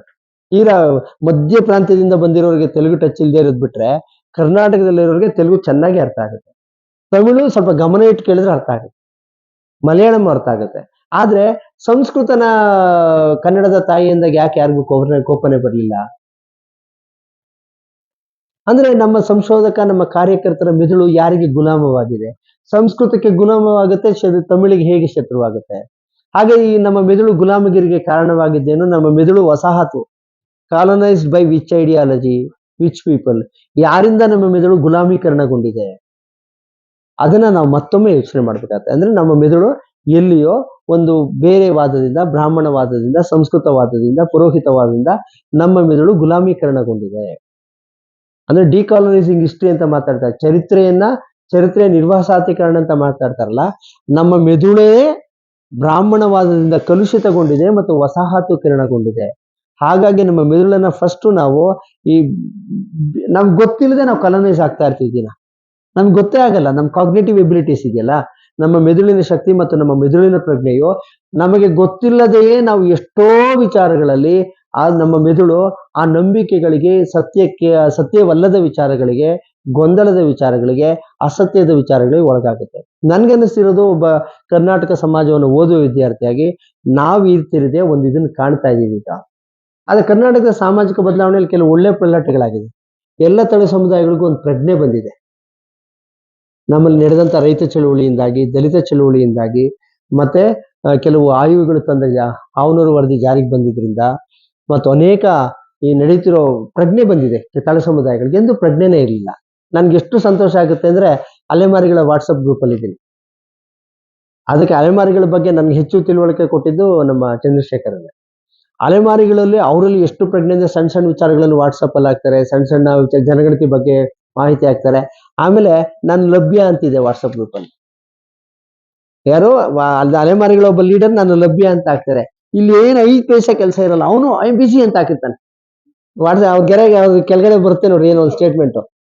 ಅಂದ್ರೆ ನಾನು ಅವೆರಡು ಇದನ್ನ ಅನಾಲಿಸಿಸ್ ಮಾಡಿದೆ. ಒಬ್ಬ ಅಲೆಮಾರಿ ನಾನು ಲಭ್ಯ ಅಂತ ಹಾಕೋದು ಯಾಕೆ? Is a leader, is busy person. ತನ್ನ ಕುಟುಂಬ ನಿರ್ವಹಣೆ, ವ್ಯಾಪಾರ ಮಾಡ್ಕೊಂಡು ನಾನು ಲಭ್ಯ ಅಂತ ಹಾಕೊಂಡಿದ್ದಾನೆ. ಯಾಕೆಂದ್ರೆ ಆ ಮನುಷ್ಯನಿಗೆ ಅವಶ್ಯಕತೆ ಇದೆ. ಇಲ್ಲಿ ಏನು 5 ಪೈಸದ ಕೆಲಸ ಇಲ್ಲ, ಟಿವಿ ನೋಡೋದ್ ಬಿಟ್ರೆ. ಮೊಬೈಲ್ ಅವನು I busy, I mean meeting. ಕೆಲವ್ರು ಎಂದೂ ಜಿಮ್ಗೆ ಹೋಗಿರೋ ಐ ಮೀನ್ ಜಿಮ್ ಅಂತ ಹಾಕೊಂಡಿರ್ತಾರೆ ನೋಡಿ. ಜಿಮ್ ಹಂಗ ಹಾಕೊಂಡವ್ರೆಲ್ಲ ಅದೇನು ಮಾಡ್ತಾ ಇರಲಿಲ್ಲ ಅಂತ ಅರ್ಥ ಮಾಡ್ಕೊಳ್ಳಿ ನೀವು.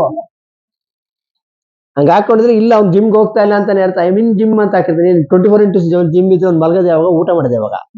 ಅದಕ್ಕಾಗಿ ನೀವು ನಮ್ಮ ಸಮುದಾಯಗಳಿಗೆ, ನಮ್ಮ ಹೋರಾಟಗಳಿಂದಾಗಿ ಅದ್ರ ಬಗ್ಗೆ ಬಹಳ ಗಮನ ಹರಿಸ್ಬೇಕು. ದಲಿತ ಸಂಘರ್ಷ ಸಮಿತಿಯು ನಡೆಸಿದ ಸುದೀರ್ಘವಾದ ಒಂದು ಹೋರಾಟ ಇದೆಯಲ್ಲ, ಮಹಾರಾಷ್ಟ್ರದ ದಲಿತ ಪ್ರಾಂತ್ಯದಿಂದ ಅಂಬೇಡ್ಕರ್ ವಾದದಿಂದ ಪ್ರೇರೇಪಿತಗೊಂಡು, ಅದನ್ನ ನಾವು ಬಹಳ ಗಮನಿಸ್ಬೇಕು. ಆಮೇಲೆ BSP ಕೆಲವೇ ಕಾಲ ಪ್ರಭಾವ ಬೀರ್ತು ನಮ್ಮ ಮೇಲೆ, ಬಹುಜನ ಸಮಾಜ ಚಳವಳಿ. ಅದು ಪಕ್ಷವಾಗಿ ಅದು ಬೇರೆ.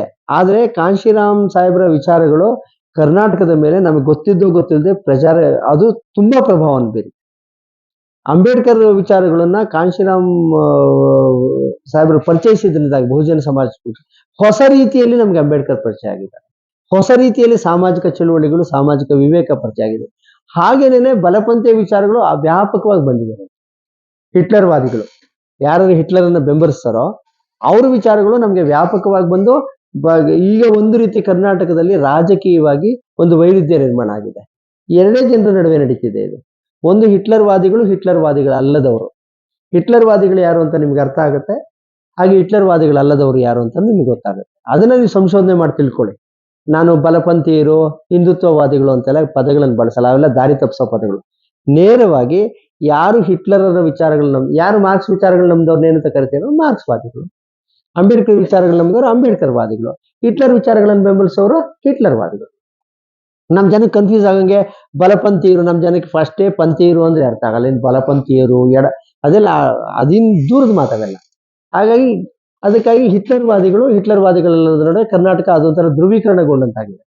ಆಮೇಲೆ ಮುಂದಿನ ದಿನಗಳಲ್ಲಿ ತೀವ್ರತರವಾದ ರಾಜಕೀಯ ವೈಲೆನ್ಸ್, ಹಿಂಸಾ ಸಂಸ್ಕೃತಿಯೊಂದನ್ನ ಮುನ್ನುಡಿ ಬರಿತಾ ಇದೆ ಕರ್ನಾಟಕ. ನಾವು ಕರ್ನಾಟಕವನ್ನು ಅರ್ಥ ಮಾಡ್ಕೊಳ್ಬೇಕಾದ್ರೆ ತನಗೆ ಗೊತ್ತಿಲ್ಲದೆಯೇ ಕರ್ನಾಟಕ ಹಿಂಸಾ ಸಂಸ್ಕೃತಿಯೊಂದಕ್ಕೆ ಮುನ್ನುಡಿ ಬರಿತಿದೆ. ತನಗೆ ಗೊತ್ತಿಲ್ಲದೆ ತಳ ಸಮುದಾಯಗಳಿಗೆ ಇಷ್ಟು ದಿವಸ ಪ್ರಜ್ಞೆ ಇತ್ತಲ್ಲ, ಆ ಪ್ರಜ್ಞೆಗೆ ವಿರುದ್ಧವಾಗಿ ನಡೆಯುವಂತ ಕೆಲಸ ನಡೀತಾ ಇದೆ.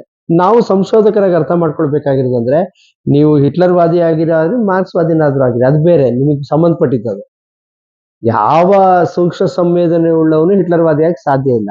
ಆದ್ರೆ ನಾವು ಅರ್ಥ ಮಾಡ್ಕೊಳ್ಬೇಕಾಗಿರೋದೇನೆಂದ್ರೆ, ನಾವು ಇದನ್ನ ಹೇಗೆ ಗ್ರಹಿಸಬೇಕು, ಕರ್ನಾಟಕದ ಈ ಸ್ಥಿತ್ಯಂತರ ಸ್ಥಿತಿಯನ್ನ ಹೇಗೆ ಗ್ರಹಿಸಬೇಕು, ನಾವು ಸಂಶೋಧನೆ ಮಾಡುವಾಗ ಯಾವ ಅಂಶಗಳನ್ನ ಗಮನದಲ್ಲಿ ಇಟ್ಕೋಬೇಕು, ಯಾವ ಮಾತನ್ನ ಯಾವ ರೀತಿಯಲ್ಲಿ ಗ್ರಹಿಸಬೇಕು, ಹೇಗೆ ನೆಗೋಷಿಯೇಟ್ ಮಾಡಬೇಕು. ನೀವು ಫೀಲ್ಡ್ಗೆ ಹೋದಾಗ ನಾವು ಹೆಂಗೆ ಜನರ ಜೊತೆ ಮಾತಾಡುವಾಗ, ಫೀಲ್ಡ್ಗೆ ಹೋದಾಗ ಇದನ್ನ ಯಾವ ಒಂದು ಬೋರ್ಡ್ ನೋಡಿದ್ರೆ ಹೆಂಗೆ, ಸಿಟಿನೇ ಒಂದು ಪಠ್ಯ, ನಗರದ ಇವಿದಾವಲ್ಲ ಬೋರ್ಡ್ಗಳು ಅಥವಾ ಗ್ರಾಮೀಣ ಪ್ರದೇಶದ ಬೋರ್ಡ್ಗಳು, ಅವುಗಳೇ ಒಂದು ಪಠ್ಯ, ಅವೇ ಒಂದೊಂದು ಎಷ್ಟೋ ಸ್ಟೋರೀಸ್ ಹೇಳ್ತಾ ಇರ್ತವೆ.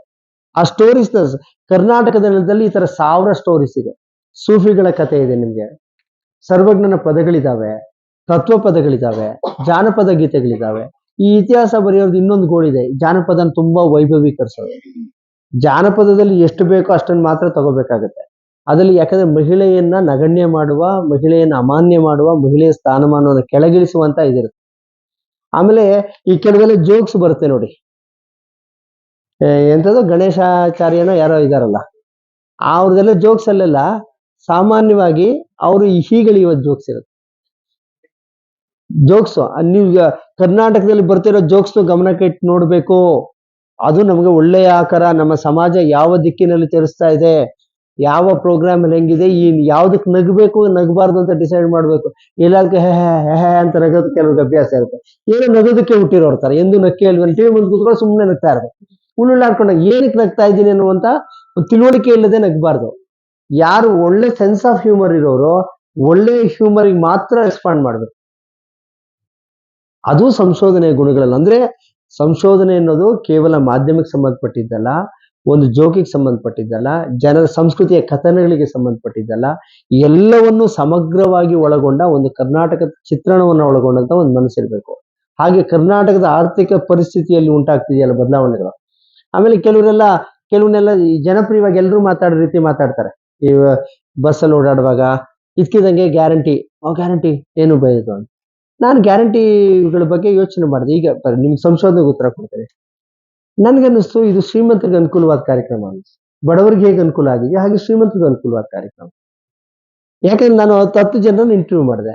ಕೆಂಗೇರಿಯಿಂದಾಗ ಅಲ್ಲೆಲ್ಲ ಮೈಸೂರು ರೋಡಲ್ಲಿ ಗಾರ್ಮೆಂಟ್ ಫ್ಯಾಕ್ಟ್ರಿಗಳಿದಾವಲ್ಲ, ಅಲ್ಲಿಗೆ ಹೋಗುವ ಹೆಣ್ಮಕ್ಳು ಕರೆಕ್ಟ್ ಸಮಯಕ್ಕೆ ಹೋಗ್ತಿದ್ದಾರೆ. ಗಾರ್ಮೆಂಟ್ಗೆ ಬಸ್ಸಲ್ಲಿ ಹೋಗ್ತಾ ಇದಾರೆ. ಮೊದಲು ನಡ್ಕೊಂಡು ಹೋಗ್ತಿದ್ರು ಅವರು. ಖರ್ಚು ಮಾಡ್ಬೇಕಾಗುತ್ತೆ. 5 ಕಿಲೋಮೀಟರ್ಗಿಂತ ಒಳಗಡೆ ಇದು ಎಷ್ಟೋ ಜನ ಹೆಣ್ಮಕ್ಳು ನಡೀತಾ ಇದ್ರು ಮೊದಲು. ಆ ಬಸ್ ಚಾರ್ಜ್ ಕೊಟ್ರೆ ಆ ಸಂಬಳ ಉಳಿಸೋಣ ಅಂತ. ಅದೆಲ್ಲ ನೀವು ನೋಡ್ಬೇಕಾ. ಒಂದು ಫ್ಯಾಕ್ಟ್ರಿಗಳ ಸುತ್ತಮುತ್ತ ಪೀಣ್ಯ ಇಂಡಸ್ಟ್ರಿಯಲ್ ಏರಿಯಾ, ಇಂಥ ಇಂಡಸ್ಟ್ರಿಯಲ್ ಏರಿಯಾದಲ್ಲಿ ಗೊತ್ತಾಗುತ್ತೆ. ಆಮೇಲೆ ಕೇಳಿದ್ರೆ ಕರೆಕ್ಟ್ ಅವ್ರೀಗ ಸಂಬಳ ಜಾಸ್ತಿ ಮಾಡ್ತಾ ಇದೆ.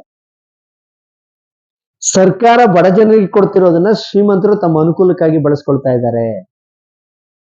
ಆಮೇಲೆ ಶ್ರೀಮಂತರ ಫ್ಯಾಕ್ಟ್ರಿಗಳಲ್ಲಿ ಅಂದ್ರೆ ಉತ್ಪಾದನೆಗಳಲ್ಲಿ ಜಾಸ್ತಿ ಆಗಿದೆ. ಈಗ ಮೇಲ್ನೋಟಕ್ಕೆ ಗ್ಯಾರಂಟಿಯ ಬಗ್ಗೆ ಅಪ್ರೋಚ್ ಪ್ರಚಾರ ಮಾಡ್ತಾ ಈ ತರದ ಗ್ಯಾರಂಟಿನ ಈಗ ಅಮೆರಿಕನ್ ಗೌರ್ಮೆಂಟ್ ಇಂಟ್ರೊಡ್ಯೂಸ್ ಮಾಡ್ಬೇಕಂತಿದ್ದಾರೆ. ಯಾಕಂದ್ರೆ ಬಂಡವಾಳಶಾಹಿಗಳು ಸಮಯಕ್ಕೆ ತಮ್ಮ ಉತ್ಪಾದನೆಯನ್ನು ಜಾಸ್ತಿ ಮಾಡಬೇಕು, ಸಮಯಕ್ಕೆ ಸರಿಯಾಗಿ ಕಾರ್ಮಿಕರು ಸಲ್ಲಬೇಕು, ಅವ್ರಿಗೆ ಕರೆಕ್ಟಾಗಿ ದುಡಿಯಕ್ಕೆ. ಈಗ ಒಳ್ಳೆ ಇದಕ್ಕೆ ಬಲಿ ಕೊಡಕ್ಕೆ ಕೋಣ ಕುರಿಗಳನ್ನ ಏನಕ್ಕೆ ಚೆನ್ನಾಗಿ ಮೇಯಿಸೋದು? ಇಲ್ಲಿ ಚೆನ್ನಾಗಿ ಮೇಯಿಸ್ತಿಲ್ಲ. ಇವ್ರು ಬಡವರು ಸುಸ್ಥಿತಿಯಲ್ಲಿದ್ರೆ, ಕಾರ್ಮಿಕರು ಕೆಲಸ ಮಾಡುವ ಸ್ಥಿತಿಯಲ್ಲಿದ್ರೆ ಮಾತ್ರ ಉತ್ಪಾದನೆ ಆಗತ್ತೆ. ಅಂದ್ರೆ ಗ್ಯಾರಂಟಿ ಬಗ್ಗೆ ನಾವು ಹೀಗೂ ಯೋಚನೆ ಮಾಡ್ಬೋದಲ್ಲ. ಬಡವರನ್ನ ಸಬಲೀಕರಣವಾಗಿ ಸ್ವಲ್ಪ ಮಟ್ಟಿನ ಆರೋಗ್ಯ ಸ್ಥಿತಿಯಲ್ಲಿ ಇಟ್ಕೊಂಡ್ರೆ ಮಾತ್ರ ಅವರು ದುಡಿತಾರೆ. ಇದು ಇಲ್ಲಿ ಕರ್ನಾಟಕದಲ್ಲಿ ತಂದಿರೋ ಯೋಜನೆ ಅಲ್ಲ. ಇದು ಅನೇಕ ಪ್ರಪಂಚದ ಶ್ರೀಮಂತರ ದೇಶಗಳಲ್ಲಿ ತಂದಿರುವಂತಹ ಯೋಜನೆ, ಅಥವಾ ಇದನ್ನ ಬಹಳ ಪ್ಲಾನ್ಡ್ ಆಗಿ ರೂಪಿಸಿರುವಂತ ಯೋಜನೆ. ಇದನ್ನ ಅವ್ರಿಗೆ ಸರಿಯಾಗಿ ಟೀಕ್ಸಕ್ಕೂ ಬರಲ್ಲ. ಏನು ಅವ್ರಿಗೆಲ್ಲ ಸೋಮಾರಿಗಳು ಮಾಡ್ಬಿಟ್ರು, ಏನು ಇವ್ರು 24 hours ದುಡಿಯೋಂಗೆ, ಆ ಥರದ್ದೆಲ್ಲ ಮಾತಾಡ್ಲೇಬಾರ್ದು. ಯಾವತ್ತು ಖಂಡಿತವಾಗ್ಲೂ ಕರ್ನಾಟಕದಲ್ಲಿರುವ ಯಾವ ಬಡವರು ಹಾಗೆ ಇದು ಎಕನಾಮಿಕ್ಸ್ ಡಿಪಾರ್ಟ್ಮೆಂಟ್ ಅಲ್ಲಿ ಪಾಠ ಹೇಳ್ಕೊಟ್ಟು laziness is responsible for poverty in India ಅಂತ ಯಾವ ಮೂರ್ಖ ಬರ್ದು ಆ ಲೆಸನ್ ಅನ್ನ. ಸೋಮಾರಿತನವೇ ಬಡತನಕ್ಕೆ ಕಾರಣ. ಅಂದ್ರೆ ಬಡವರು ಎಷ್ಟು ದುಡಿತಾರೆ ಅಂದ್ರೆ 24 ಗಂಟೆ ಆಟೋ ಓಡಿಸೋರು, ಬಸ್ ಡ್ರೈವ್ ಮಾಡೋರು, ರೈಲ್ವೆ ಸ್ಟೇಷನ್ ಇರೋರು, ಎಲ್ಲ ಋತುಮಾನಗಳಲ್ಲಿ ಕೆಲಸ ಮಾಡೋರು ಎಲ್ಲ ಸೋಮಾರಿಗಳಾಗಿದ್ದಾರೆ. ಈ ದೇಶ ಉತ್ಪಾದನಾ ಚಟುವಟಿಕೆ ನಡೀತಾ. ಅದನ್ನ ನಾವು ಅರ್ಥಶಾಸ್ತ್ರದಲ್ಲಿರುವ ಪಾಠಗಳನ್ನು, ಸಮಾಜಶಾಸ್ತ್ರದಲ್ಲಿರುವ ಪಾಠಗಳನ್ನು, ಇತಿಹಾಸದಲ್ಲಿರುವ ಪಾಠಗಳನ್ನು ನಿಮ್ಮ ಮಕ್ಕಳಿಗೆ ಹೇಳ್ಕೊಡುವಾಗ ನೀವು ಚಿಕಿತ್ಸಕ ಬುದ್ಧಿಯಿಂದ ಓದಿ ಹೇಳ್ಕೊಡ್ಬೇಕಾಗತ್ತೆ. ಅಲ್ಲಿರೋದನ್ನ ಮಕ್ಕಿ ನಾವು ಹಂಗೆ ಮಾಡಿದ್ರೆ ತಪ್ಪು ಅಂತ ಆಗುತ್ತೆ. ಟೀಚರ್ಸ್ ಆಗಿರೋರು ಅಥವಾ ಟೀಚರ್ಸ್ ಅಲ್ಲದೆ ಇರೋರು ಹಿಸ್ಟ್ರಿ ಬುಕ್ಸ್ ಅನ್ನ ಮತ್ತೆ ನಾವು ಸರಿಯಾಗಿ ಓದಿ ಅರ್ಥ ಮಾಡ್ಕೊಳ್ಬೇಕಾಗುತ್ತೆ. ಹೀಗೆ ಕರ್ನಾಟಕದಲ್ಲಿರುವಂತಹ ಈ ಬದಲಾವಣೆಯನ್ನ ನಾವು ಈ ರೀತಿ ಗ್ರಹಿಸಿದ್ರೆ ನಮ್ಮ ಸಂಶೋಧನೆಗೆ ಸ್ವಲ್ಪ ಇದೇ ಸರಿ. ನಾನು ಹೇಳಿದ್ದೆಲ್ಲ ಸರಿ ಅಂತ ಹೇಳ್ತಿಲ್ಲ, ಆದ್ರೆ ನಿಮ್ಮಲ್ಲಿ ಅನೇಕ ಪ್ರಶ್ನೆಗಳು ಉದ್ಭವಿಸ್ಲಿ, ಈ ದಿಕ್ಕಿನಲ್ಲಿ ಯೋಚನೆ ಮಾಡಲಿ, ವಿಮರ್ಶಾತ್ಮಕ ದೃಷ್ಟಿ ಇರಲಿ ಅಂತೇಳಿ ಈ ವಿಚಾರಗಳನ್ನು ತಮ್ಮ ಎದುರಿಗೆ ಮಂಡಿಸಿದ್ದೀನಿ. ಈಗ ತಮ್ಮ ಪ್ರಶ್ನೆಗಳು, ಅನುಮಾನಗಳು, ಟೀಕೆಗಳು ಏನಾದರೂ ಇದ್ರೆ ತಾವು ಕೇಳ್ಬೋದು.